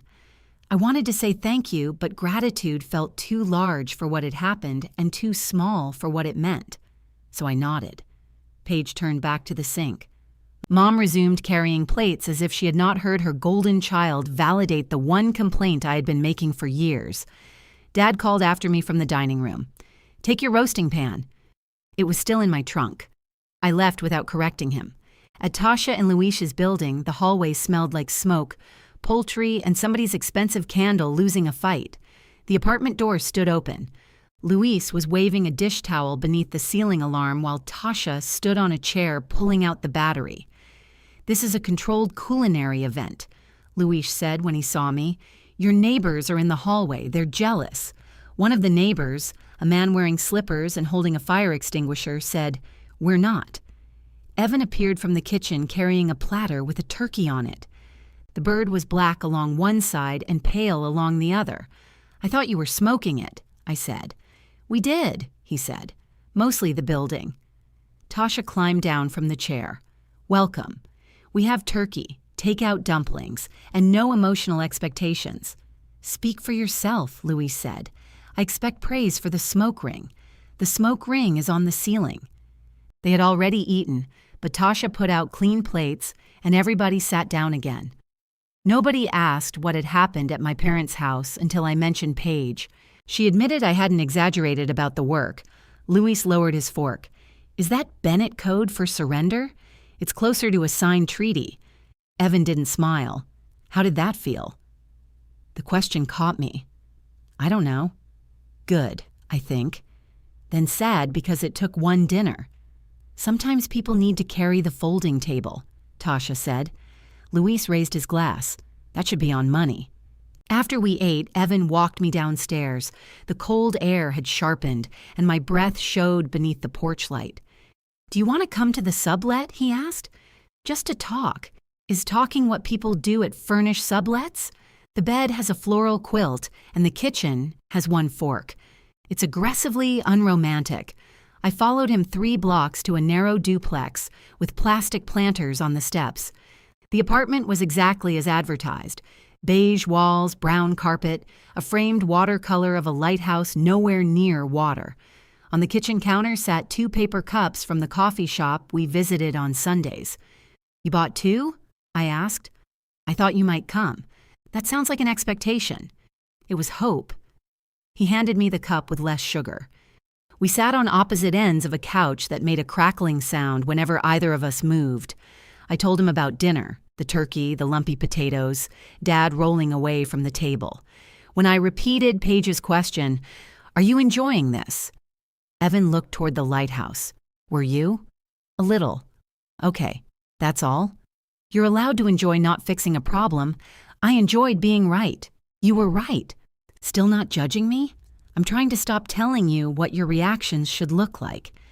The answer was so annoyingly correct that I drank my coffee. "I missed you today," he said. "I missed you too." He turned toward me but did not move closer. "I'm still not ready for you to come home." "I know. I don't want every decent thing you do to become a payment toward moving back." "I know. And I don't want to wonder whether your counselor taught you the correct sentence. She charges by the sentence." I laughed. Evan's hand rested between us on the couch cushion. I put mine over it. He looked at our hands, then at me.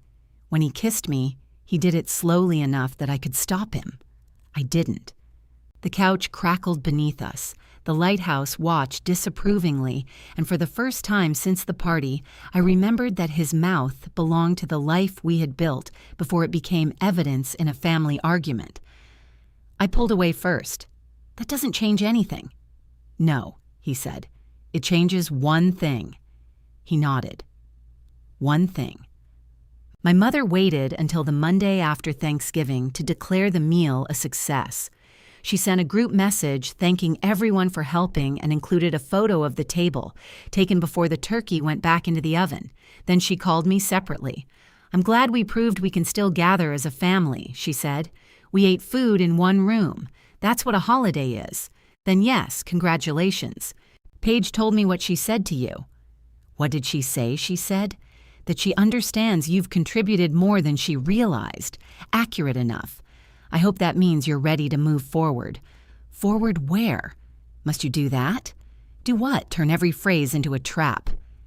I moved the blue bowl aside so I could set my laptop on the table. My ring clicked against the ceramic. Say what you mean, Mom. I mean, your sister has acknowledged your feelings, and the holiday went well. Christmas doesn't need to be tense. Then don't make it tense. I'm not the one who removed someone from a wedding. There is no wedding date. That is exactly the kind of catastrophic language I mean. It's a fact. She lowered her voice. Are you and Evan together? Yes. Is he moving home? Not yet. How long are you going to keep him in limbo? That is between us. You were engaged in front of the whole family. It stopped being only between you. No, it didn't. Nora, I am trying to prevent you from dismantling your life out of anger. And I'm trying to decide what parts of my life I actually chose.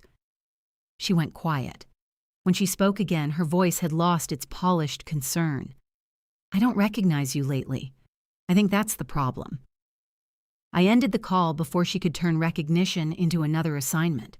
Paige contacted me 2 nights later. Can I bring something over? I asked what. She answered, the blue shoes. Why? Because I can't look at them. I stared at the message, then typed, 7 is fine. She arrived at 6:57 carrying a department store box. The punctuality was unsettling. Her hair was wet from the rain and she wore no makeup. She set the box on the floor beside the door. I don't want them, I said. I know. I'm not reimbursing you. I know. Then why bring them? Because throwing them away felt dramatic and keeping them felt pathetic. You could donate them. You donate them. It was such a Paige answer that I almost smiled. She looked around the apartment. Where's Evan? At his place. So he has a place, a sublet. You're still together? Yes. Good. You don't get credit for saying that. I know.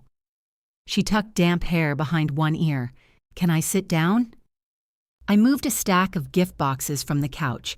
She sat but kept her coat on. For a while, neither of us spoke. Rain tapped against the windows. The radiator clanked with the urgency of someone trapped inside it. Finally, Paige said, I've been trying to come up with an apology that doesn't sound like I'm explaining myself. That would be new. I deserve that. Yes. She looked down at her hands. I wanted to ruin it for you. The directness made me stop breathing for a second. Not your relationship, she continued. I don't think I believed I could do that. I wanted to ruin your happiness for 1 minute because I couldn't stand being beside it. I stayed standing. Dad's toast hurt, she said. My divorce hurt. Seeing Charlie with someone else hurt. None of that made me kiss Evan. No. I did it because I knew it would hurt you. Rainwater darkened the shoulders of her coat. And because I knew Mom and Dad would take care of me afterward, she said. I knew if you got angry, they'd make your anger the problem. You looked toward the garage. Yes. You wanted me to see. Yes. My throat tightened. Why? Because if you didn't see, I'd just be some desperate woman hitting on her sister's fiancé. If you saw, I could make you lose that calm look. I wasn't calm. You always look calm to me. I was taking out trash at my own party. I know. You were my maid of honor. I know. I defended you after Dad's toast. I know. You didn't even give me time to do it out loud. Her face crumpled, but she did not cover it. I know. A tear slid down one cheek. She let it. I'm sorry, she said. I'm sorry I kissed him. I'm sorry I planned it. I'm sorry I made you watch. I'm sorry I cried first so Mom would hold me. I sat in the chair across from her. Paige wiped her cheek with the heel of her hand. I'm not asking to be in the wedding, she said. If there is one. I'm not asking you to invite me. I just needed to stop telling myself I was drunk and sad because I was also mean. The room felt smaller than it had before she arrived. "I don't forgive you yet," I said. "I know I may never trust you around Evan. I know, and I don't want you discussing our relationship with Mom. I already told her to stop asking me. That surprised me." "How did she take it?" "She asked whether you'd put me up to it." "Of course." Paige gave a tired laugh. I looked at the shoebox by the door. "Why did you really bring those?" She followed my eyes. I wanted an excuse in case I lost my nerve. There she was, the sister I knew, brave in public, terrified in private, carrying a prop.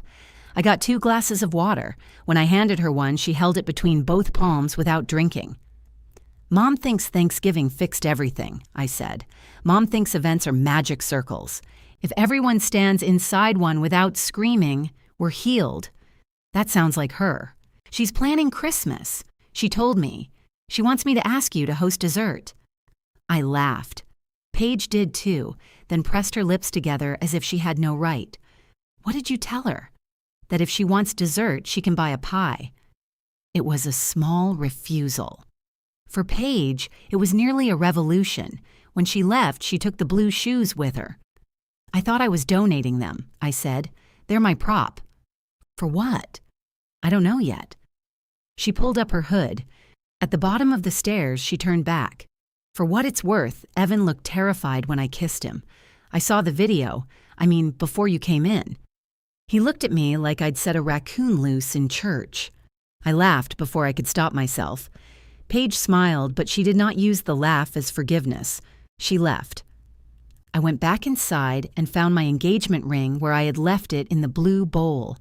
I picked it up and carried it to the bedroom. For several minutes, I sat on the edge of the bed with the ring in my palm. Then I called Evan.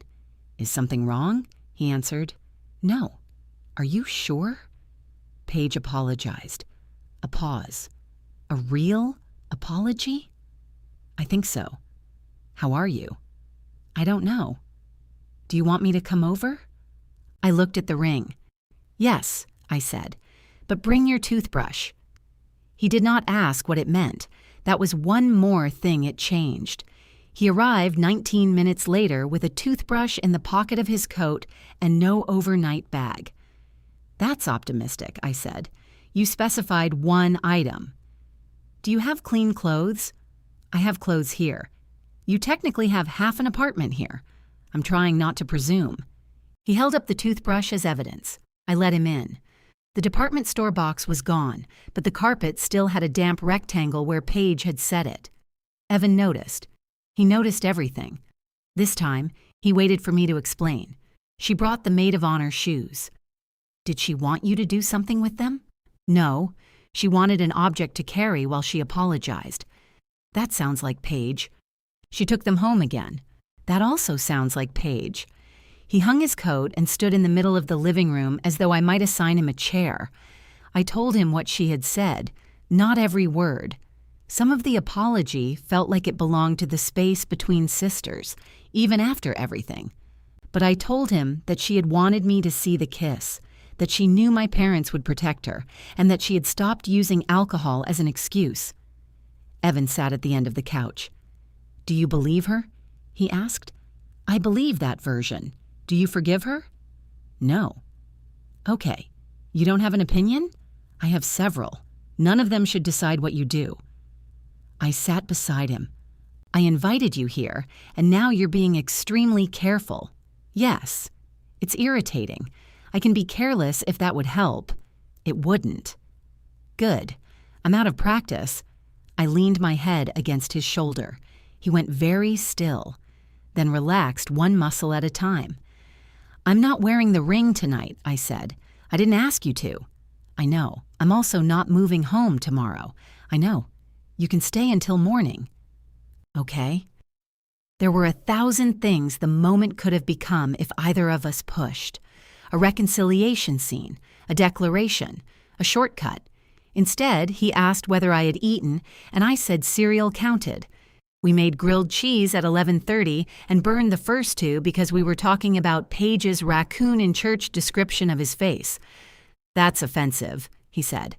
I would handle a raccoon with more dignity. You were holding a wine glass. I was trying not to stab your sister with it. Good instinct. We carried the second batch to bed on paper towels. Later, in the dark, Evan said, I'm afraid to say the wrong thing. I know. I'm afraid that means I'll say nothing again. Then say the wrong thing to me. He turned onto his side. I'm angry that Paige gets an apology scene. I waited. She came here, said the right things, cried, and got to leave lighter. Meanwhile, you're still carrying what she did. That is the wrong thing. I know.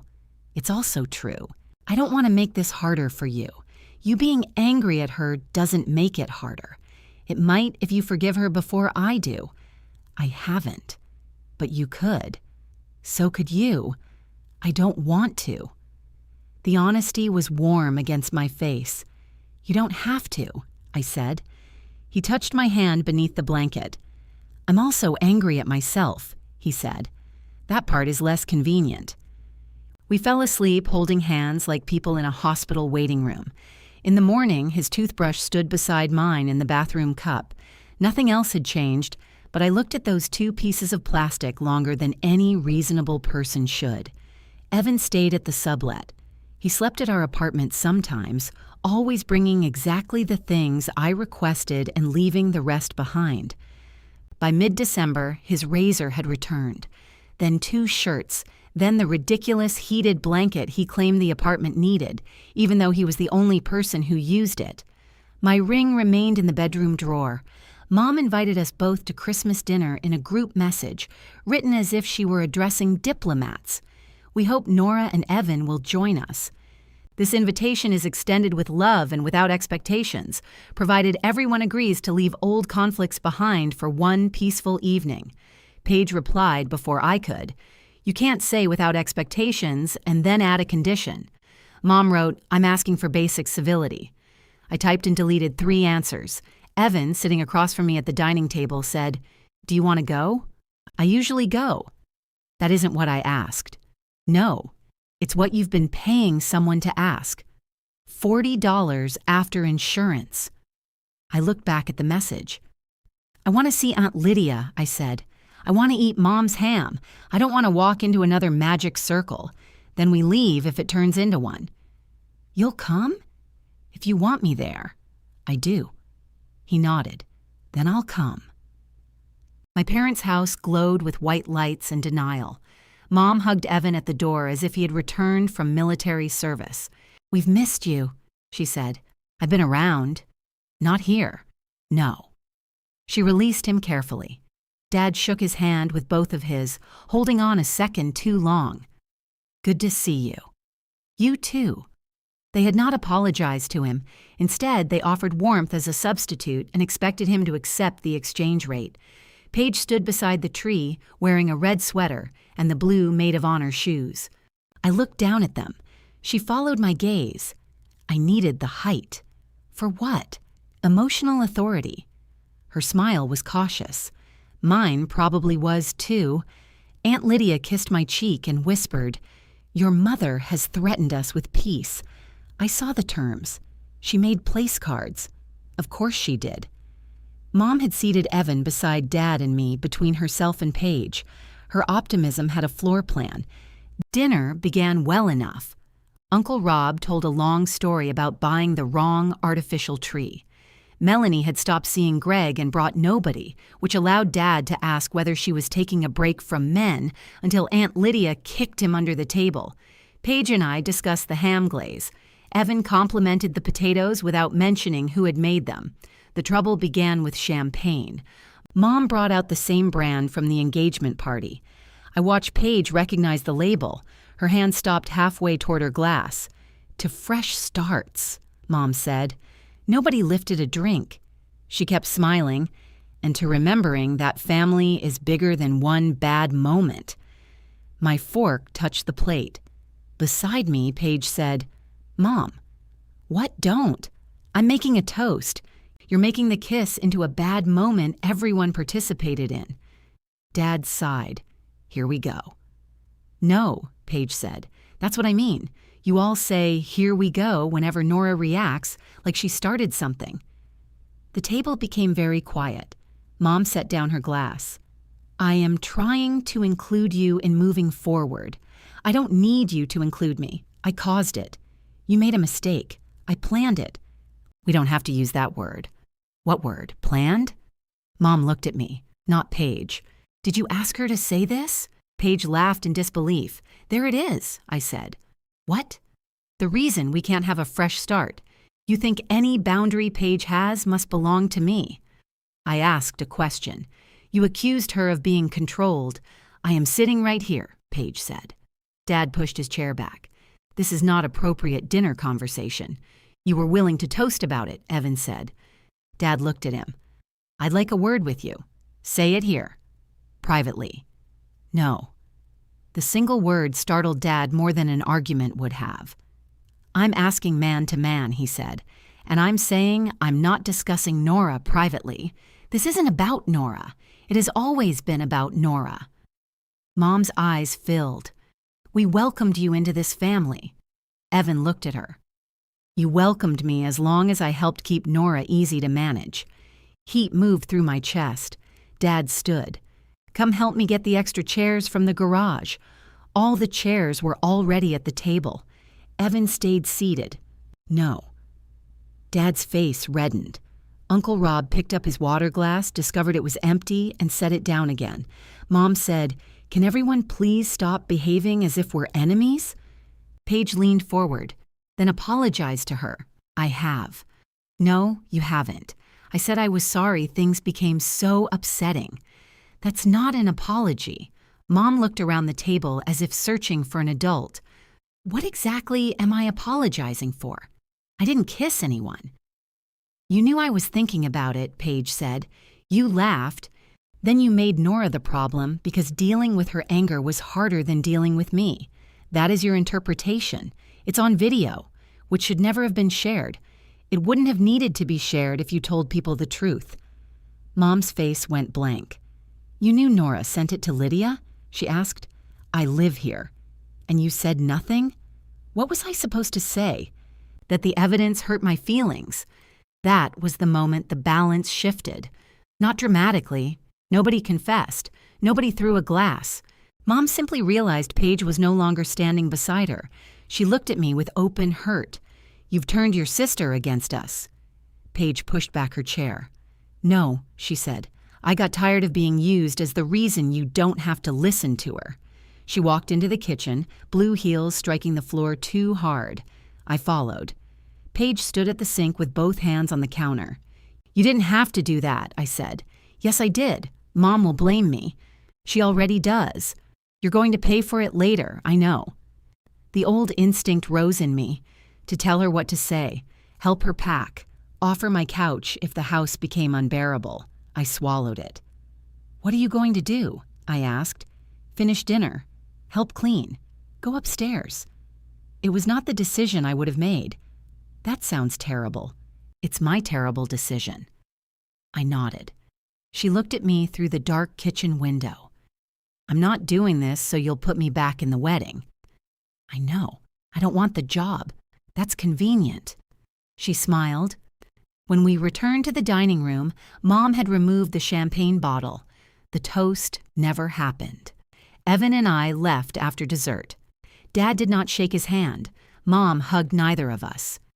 Outside, snow had begun to fall in soft, directionless pieces. Evan brushed the windshield while I sat in the passenger seat with the heater running. When he got in, his cheeks were red from the cold. "You said no," I told him. "To the garage?" "Yes." It was a suspicious invitation. There were no chairs in there. I assumed there might be tools. I laughed. Then, without fully deciding to, I opened my purse and took out the engagement ring. I had carried it with me for 2 weeks, moving it from coat pocket to purse pocket as if proximity were a form of decision. Evan watched me slide it onto my finger. He didn't smile, not immediately.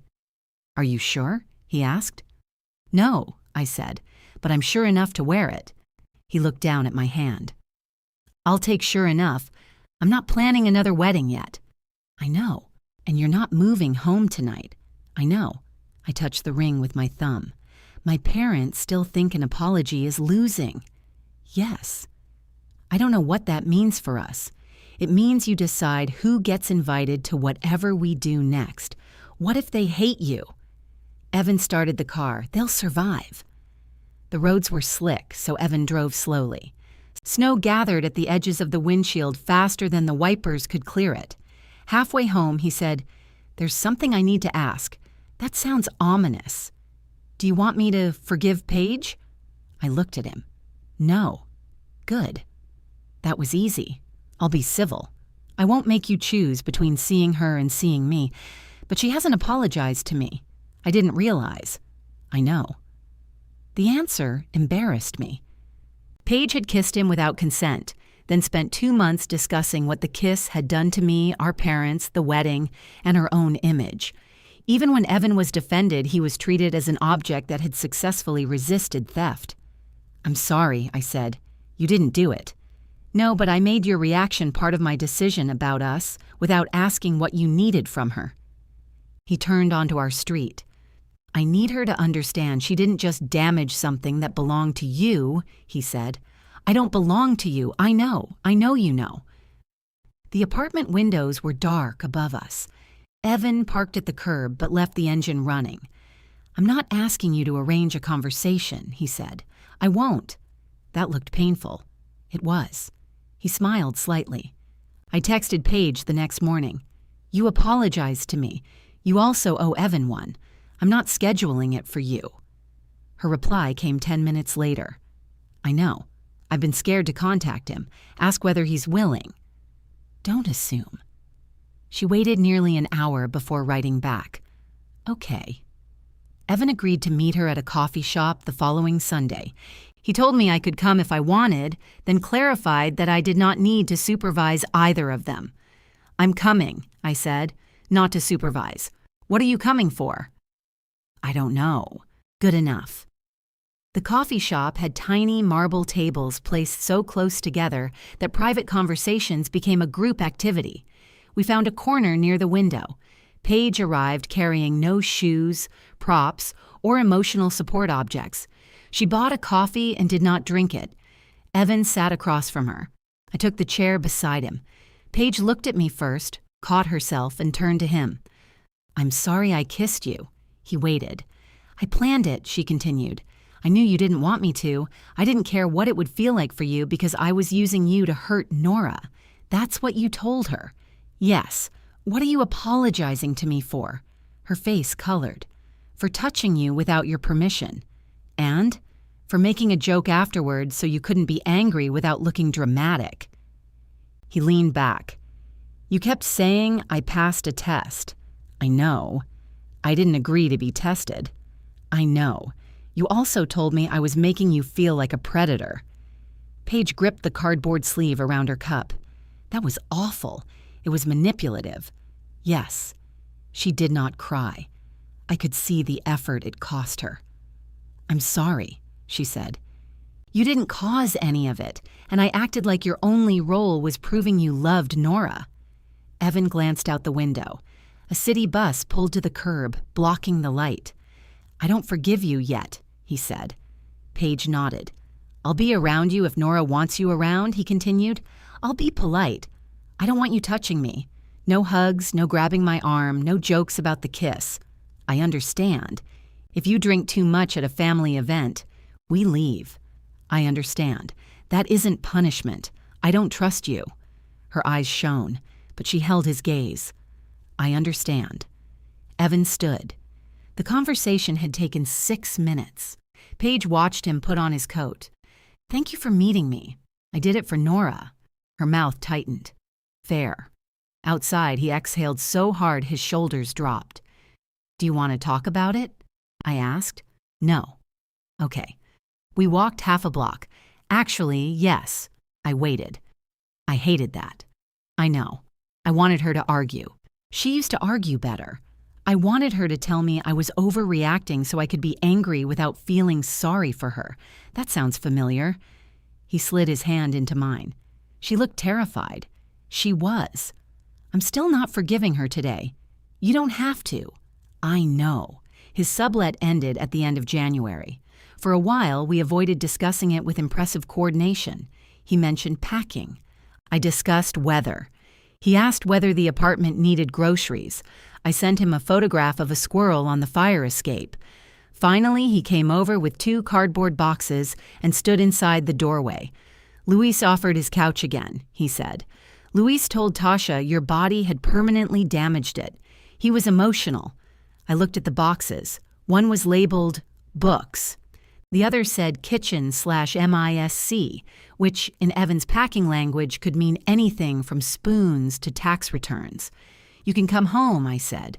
His face changed. But he waited. We're not pretending the last few months were a temporary interruption. You keep seeing your counselor. We keep talking even when the conversation is ugly. You don't manage my family for me, and you don't ask me to make them comfortable. Yes, if you disagree, disagree. Don't nod because you want access to the closet.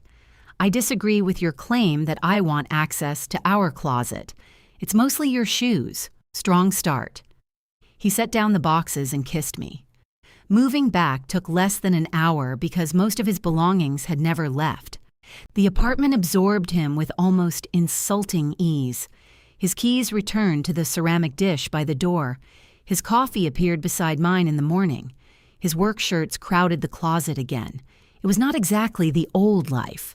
That was why it had a chance. In February, Marisol emailed to say the mill had a Saturday opening in June. A corporate retreat had canceled. I read the message while Evan was cooking dinner. The venue has June 14th, I said. He set down the wooden spoon. How do you feel about that? I asked you first. No, you announced a date. You're getting irritatingly good at this. $40 after insurance. I pulled up the calendar. June 14th was nearly 4 months away. Far enough to breathe. Close enough to feel real. I don't want a wedding party, I said. Agreed. No maid of honor, no best man. Luis will be devastated for 12 minutes. I want fewer people. How many? People we actually want to talk to. That eliminates several of my coworkers. And Melanie, if she brings another Greg, there will always be another Greg. We made a list at the dining table after dinner. The original guest list had 112 names. The new one had 56. My parents and Paige remained at the top. Evan looked at the names. Do you want them there? I want parents who can be there. That isn't what I asked. I leaned back in my chair. I want Paige there as a guest. Okay. I want Mom and Dad there if they can stop calling what happened a joke. And if they can't? I touched the ring on my finger. Then I don't. We met my parents at their house the following Saturday. Mom had made coffee and arranged cookies on a plate nobody touched. Dad sat in his recliner with the posture of a man attending a meeting he expected to end in his favor. Paige was out. Mom told us this twice, emphasizing that she had respected my request for a conversation without her. We have a new wedding date, I said. Mom's eyes filled immediately. When? June 14th. At the mill? Yes. She pressed one hand to her chest. I knew you two would work this out. We are working it out. Dad smiled at Evan. Good man. Evan did not accept the compliment. We're keeping the wedding smaller, I said. No wedding party. No formal family roles. Mom lowered her hand. What does that mean? You and Dad would be invited as guests. I'm your mother. I know. Mothers aren't guests. At this wedding, everyone attending is a guest. Dad leaned forward. What's the catch? There isn't a catch. There is a boundary. Mom's expression closed.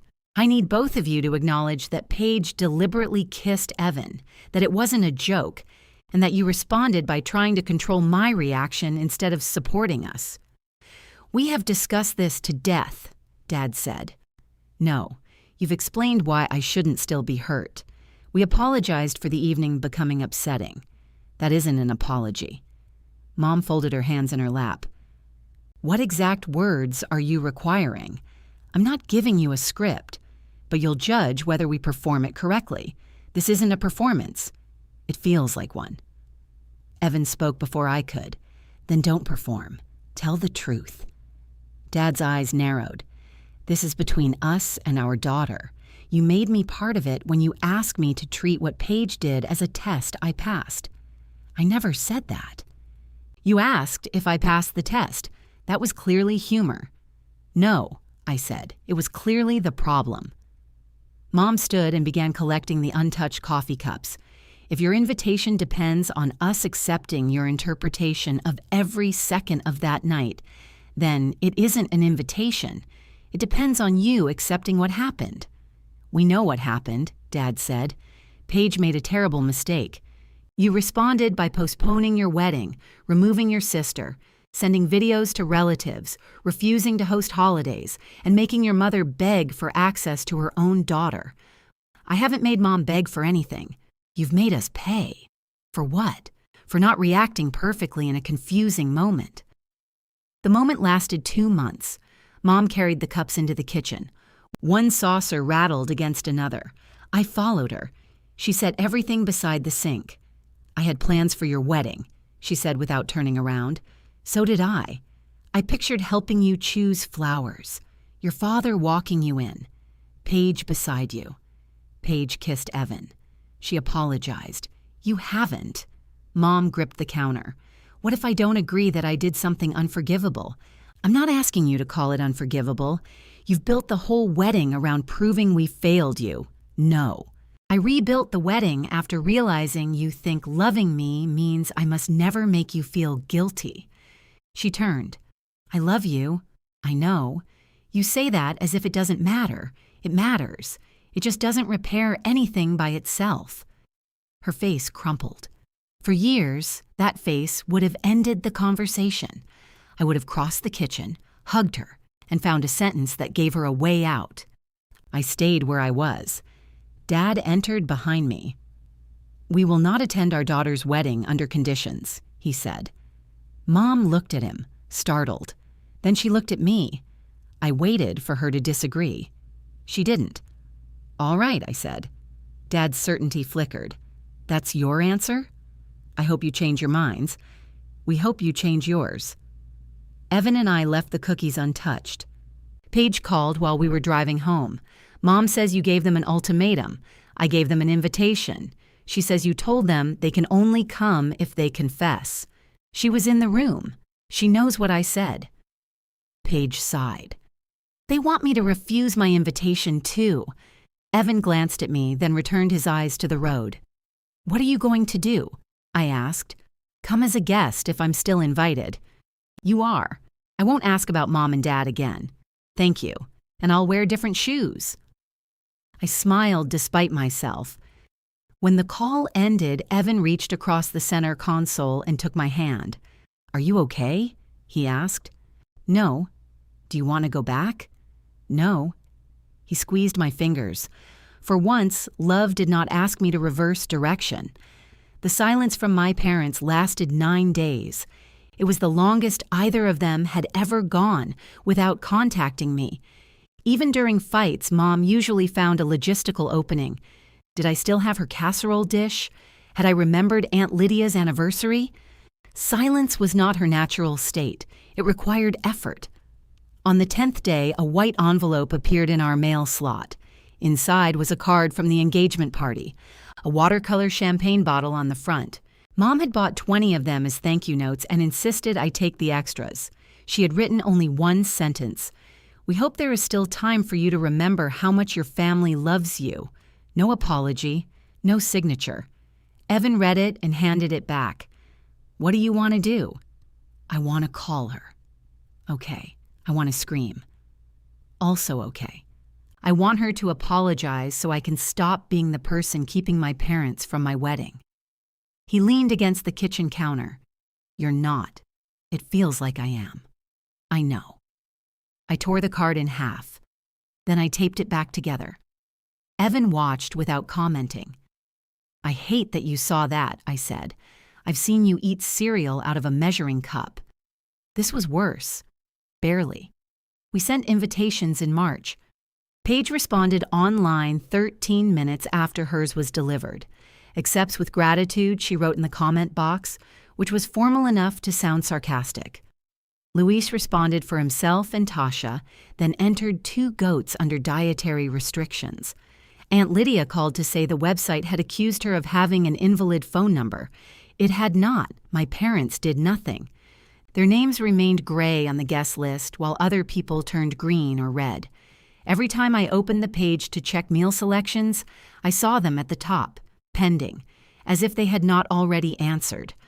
Wedding planning became easier once we stopped treating every custom as mandatory. No wedding party meant no matching clothes, no coordinated entrances, no argument about who stood where. We chose flowers from the Mill's preferred florist in 20 minutes. We picked a lemon cake because Evan hated fondant and I hated pretending cake needed architecture.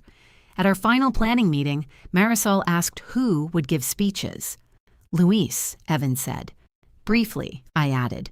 Aunt Lydia offered, I said. Less briefly, Evan added. Marisol smiled and made a note. Parents? The word sat on the table. No, I said. She looked up, realized there was a door there, and did not open it. Will anyone be walking with you during the processional? No. Evan turned toward me. What? Nothing. You made a face. I was thinking we could walk in together. Marisol's pen stopped. That's an option, she said. I pictured my father waiting beside the brick archway, one hand offered, the other tugging nervously at his cuff. The image was so clear that grief moved through me before I could stop it. I'll think about it, I said. Evan did not push. Mom called that evening. I'd like to have lunch, she said. About what? Does everything need an agenda? With us? Yes. She sighed. Your father and I would like to discuss June. We met at a diner halfway between our apartment and their house. Mom chose a booth in the back. Dad was already there, stirring sugar into coffee he usually drank black. A small velvet box sat beside Mom's purse. I slid into the booth but kept my coat on. Mom noticed. I brought something. She opened the box.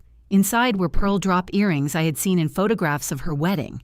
I remembered trying them on once at her dresser, then panicking when one rolled beneath a radiator. My mother gave them to me, Mom said. I always planned for you to wear them. They're beautiful. They're yours. She pushed the box across the table. I did not touch it. Is this a wedding gift? It's tradition. Are you coming? Dad stopped stirring his coffee. Mom closed the box. We want to. That isn't what I asked. We cannot attend under the conditions you set. The condition was an honest apology. And a demotion, Dad said. Your mother is supposed to sit in the audience like a coworker. The audience is where wedding guests sit. I'm supposed to walk you. I didn't ask you to. His face reddened. Mom placed one hand over the velvet box. Your father has pictured that moment since you were born. So have I. Then why are you taking it away? I'm not taking it away because I'm angry. I'm choosing not to build the ceremony around family roles you haven't treated with care. Dad leaned toward me. I'm sorry you felt unsupported that night. I waited. He sat back. There. I said it. You're sorry I felt something. I'm sorry the evening went the way it did. Because of what? Because everyone had been drinking. Paige was emotional. Evan didn't know how to react. You were under pressure. Everybody contributed except you and Mom. That is not what I said. It is exactly what you said. Mom's fingers tightened over the box. What apology would satisfy you, Nora? One where you name what you did. I tried to keep a terrible moment from tearing the family apart. You told me not to be hurt. I told you not to make it ugly. The kiss was ugly. I know that. Then why couldn't you say it? Because Paige was falling apart. And I wasn't. You were leaving. I was waiting. For what? For my mother to come after me. Her face changed. Only slightly, a softening around her mouth, a quick blink. I didn't know that, she said. You shouldn't have needed instructions. The server came by with menus. Mom ordered iced tea. Dad said we weren't eating, then ordered pie when he saw the display case. Ordinary life kept interrupting our family tragedy with whipped cream. Mom waited until the server left. I am sorry I didn't follow you. The words reached me, Not all the way, but farther than anything else had. Thank you. I should have checked on you. Yes, but I will not say I caused Paige to kiss Evan. I never asked you to. You keep saying I knew. You did know she was considering it. I thought she was joking. Then why did you tell her not to start? Because Paige says things and does things, yes, and you protect her from the connection between them. Mom looked down. Dad said, "Your mother just apologized. For one part. This is what we mean. Nothing is enough." One true sentence was enough for one true thing. He pushed his coffee away. What about the video? What about it? We want it deleted. No. You have used it to humiliate this family. I sent less than a minute to Aunt Lydia after she accused me. You could send more. I could. I haven't. As long as it exists, this never ends. The recording isn't what keeps this alive.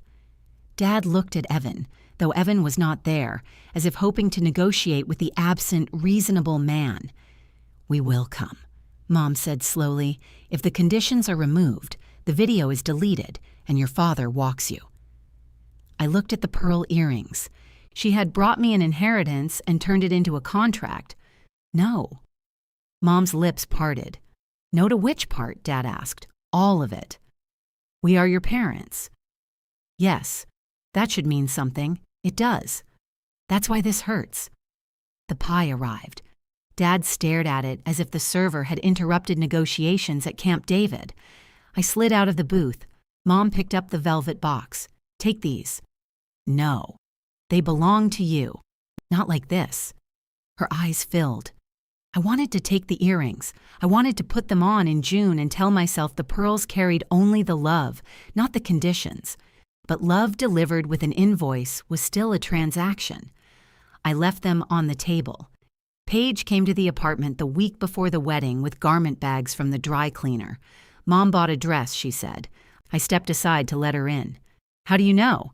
She made me zip it. "What color?" "Dark green. Very dignified grief." I took one of the garment bags. It held Evan's suit. "Why do you have this?" He left it at the cleaner near Mom and Dad's. I volunteered. "You're handling wedding errands now?" "One errand. Don't get excited." She placed the other bag over the back of a chair. Her dress was blue, but not the bright maid of honor shade we had chosen months earlier. This one was softer and plain. "Mom thinks you'll call the night before," she said. "She told you that? She says you won't go through with it without Dad." "What do you say?" "I say she doesn't know you." The sentence made me sadder than comfort would have. "Are they asking you to stay home?" They stopped asking. Now they sigh whenever I mention the wedding. "I'm sorry, don't be. I created my part." "You didn't create theirs." She looked at the ring on my hand. "Do you want me to come early Saturday?" "No." "Right." Guessed. "You can come when everyone else does." "Okay." She accepted the boundary without turning it into abandonment. At the door, she paused. "Mom asked whether I think you've forgiven me." "What did you say?" "That it's none of her business." Good answer. She said family forgiveness is everyone's business. Of course she did. Paige touched the doorknob. "Have you?" "Not completely." She nodded. "But I'm glad you're coming," I said. Her eyes filled. She blinked hard. "Dark green," she said, "in case Mom has to mourn in photographs." Then she left before either of us could make the moment bigger. The evening before the wedding, Evan and I ate takeout on the floor because the dining table was covered with place cards. His suit hung from the bedroom door. My dress was at Tasha's, safely beyond coffee, pasta sauce, and my ability to reconsider it every 10 minutes. At 9:27, Mom called. I let it go to voicemail. She called again, then Dad did. Evan set down his carton. "Do you want me to listen with you?" "Yes." We sat on the couch. I played Mom's message on speaker. Her voice was controlled. "Nora, your father and I are dressed and prepared to come tomorrow. We love you. We don't want this separation. But we will not attend a wedding where we are treated like ordinary guests and required to confess to something we do not believe. If you call tonight and tell us the conditions are gone, we will be there. Please don't make a decision you'll regret for the rest of your life." Dad's message was shorter. You know where we stand. We hope you remember who stood by you before Evan was here. The recording ended. For several seconds, the apartment held only the sound of traffic on wet pavement. Evan reached for my hand but stopped before touching it. "What do you want?" he asked. I looked at the place cards. 56 names in my handwriting. 2 people missing. I want my parents at my wedding, I know. I want them to come without making me beg them to respect me. I know. I picked up my phone and opened Mom's contact. My thumb hovered over the call button. Then I opened a message instead. I love you. The invitation remains. The boundary remains too. If you decide not to come, that is your choice. I will not discuss it again tonight. I sent it to both of them. Mom read it immediately. No answer came. At 10, I turned off my phone. Evan put his hand over mine. Outside, rain tapped against the windows, soft and persistent. Inside the bedroom, my mother's pearls were not waiting. My dress was somewhere else. My father would not walk me. The wedding would still begin at 4. At 5:12 the next morning, I reached for my phone before remembering I had turned it off. Evan was asleep beside me, one hand curled near his face. He had offered to spend the night at Luis's because somebody told him seeing the bride before the wedding was bad luck. "My sister kissed you at our engagement party," I had said. "I think luck has made its position clear." Now I lay awake listening to him breathe while gray light formed around the curtains. My parents could still come. They could wake up, put on their wedding clothes, and drive to the mill. They did not need reserved roles. They did not need another conversation. All they had to do was walk through the door as guests who loved me more than they hated being wrong. At 6, Evan opened his eyes. "You're thinking loudly," he said. "Sorry, don't be." He found my hand beneath the blanket. "Do you want me to check your phone?" "No." "Do you want coffee?" "Yes." He started to get up. "Wait." He stopped. I moved closer and pressed my forehead against his shoulder. "This is not how wedding mornings look in magazines," I said. "The groom usually has better hair and fewer visible pillow creases. They add character." We stayed there until the radiator began banging. Tasha arrived at 9 carrying my dress, a garment steamer, 2 coffees, and the expression of a woman prepared to physically remove anyone who upset me. "Where's Luis?" Evan asked, being prevented from entering. "He has discovered a novelty bow tie and needs time to regret it privately." She hung my dress from the bedroom door. "Have they called?" "No. Have you checked?" "No." "Good. I don't need you to approve." "I know. I'm approving for myself." Aunt Lydia arrived with bagels and a bottle of champagne, then became offended when Tasha pointed out that champagne was not breakfast. "It has orange juice in it." "It does not. It could." By 11, our apartment held flowers, shoes, garment bags, and too many opinions about earrings. I wore simple silver drops Tasha had brought. Nobody mentioned pearls. Evan dressed in the bedroom while I used the bathroom. When we both emerged, we stopped. His suit fit perfectly. The dark blue made his eyes look lighter, and his tie was slightly crooked because he had tried to do it without a mirror. "You look like a groom," I said. "You look like you're still wearing a robe. My dress has structural requirements." "Right." He crossed the room and fixed his eyes on my face. "Still sure enough?" I looked at him, at the man who had failed me in one terrible minute and refused every easy route back afterward. "Yes." His shoulders lowered. "Good," he said, "because Luis's couch is no longer available." Tasha threw a bagel at him. We reached the mill shortly after 1. Marisol met us at the side entrance with a headset and a clipboard. She took one look at my robe, Evan's suit, and our shared garment bags. "You two ignored every getting ready instruction I sent. We're reducing complexity," I said. "You're steaming a wedding dress beside industrial kitchen equipment, efficiently." She directed Evan upstairs, sent me into a small dressing room with Tasha, and informed Aunt Lydia that the champagne needed to remain away from the sound equipment. Paige arrived at 3:17. Not early, not late. A guest. She wore the soft blue dress and low silver shoes. Her hair was pinned back, and she carried a small purse instead of a problem. Tasha opened the dressing room door and looked at me before letting her in. "It's okay," I said. Paige stepped inside.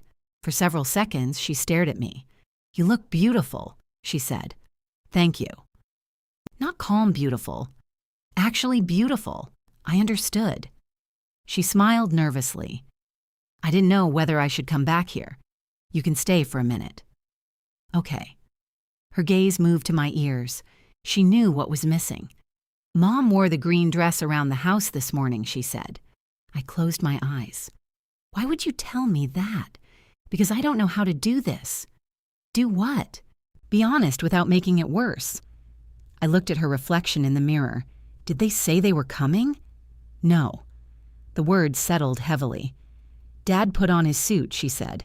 Then he changed. I swallowed. Paige's face tightened. "I'm sorry." "Stop." "I didn't mean—" "I know. Just don't be sorry for them. I can't hold that today." She nodded quickly. "Okay." There was a knock. Marisol opened the door and announced that guests were being seated. Paige shifted her purse to her other hand. "Where am I sitting?" "Third row. Aisle." Her eyes flicked to mine. I thought guests sat anywhere. Special guest. Not a job? No, I can handle that. At the door, she stopped. "I'm glad he chose you." The sentence could have been dangerous. In her voice, it wasn't. "I chose him too," I said. "I know." She left. Tasha finished pinning the back of my dress. Aunt Lydia stood near the mirror pretending to inspect the flowers. "You can cry," I told her. "I am 63. My eyes water. "Both of them?" "Symmetry is genetic." At 3:55, Marisol asked how I planned to enter. Evan waited behind the closed doors leading into the ceremony room. I could see the outline of him through the patterned glass. I had spent months picturing this moment with Dad beside me. Even after I removed the roll, some part of my body expected to feel his arm under my hand. I opened the door. Evan turned. His expression made everyone else disappear. I walked up to him. "Together?"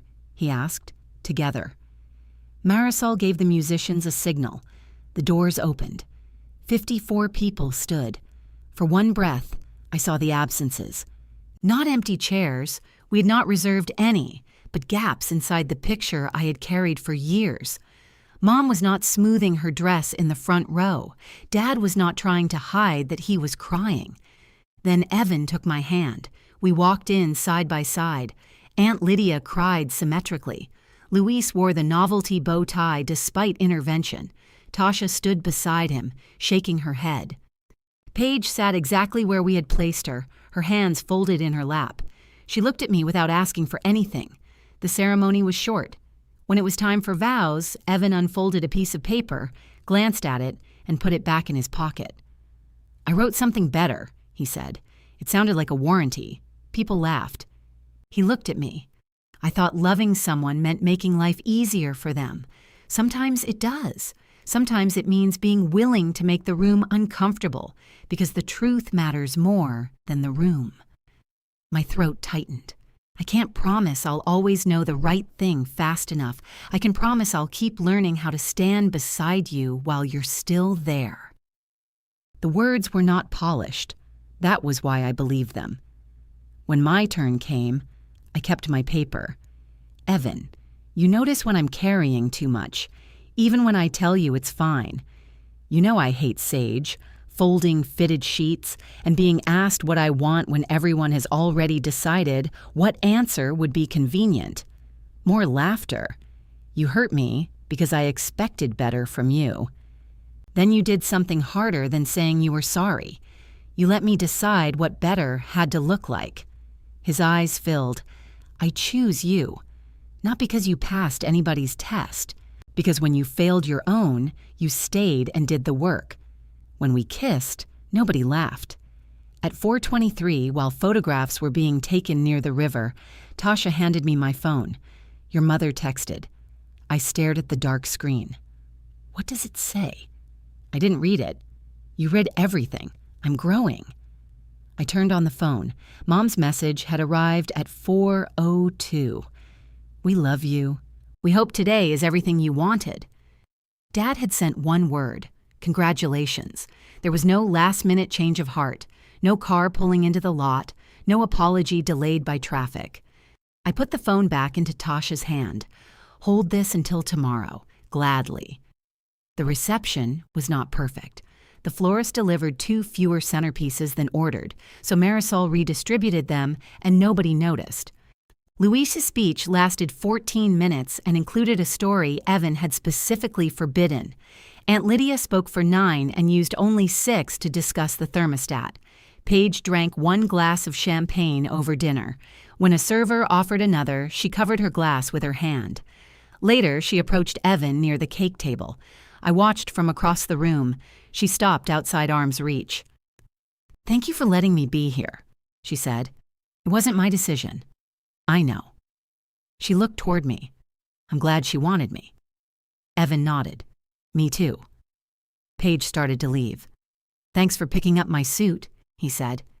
Her surprise was almost painful. "You're welcome." That was all. No hug, no joke, no demand that 6 ordinary words become forgiveness.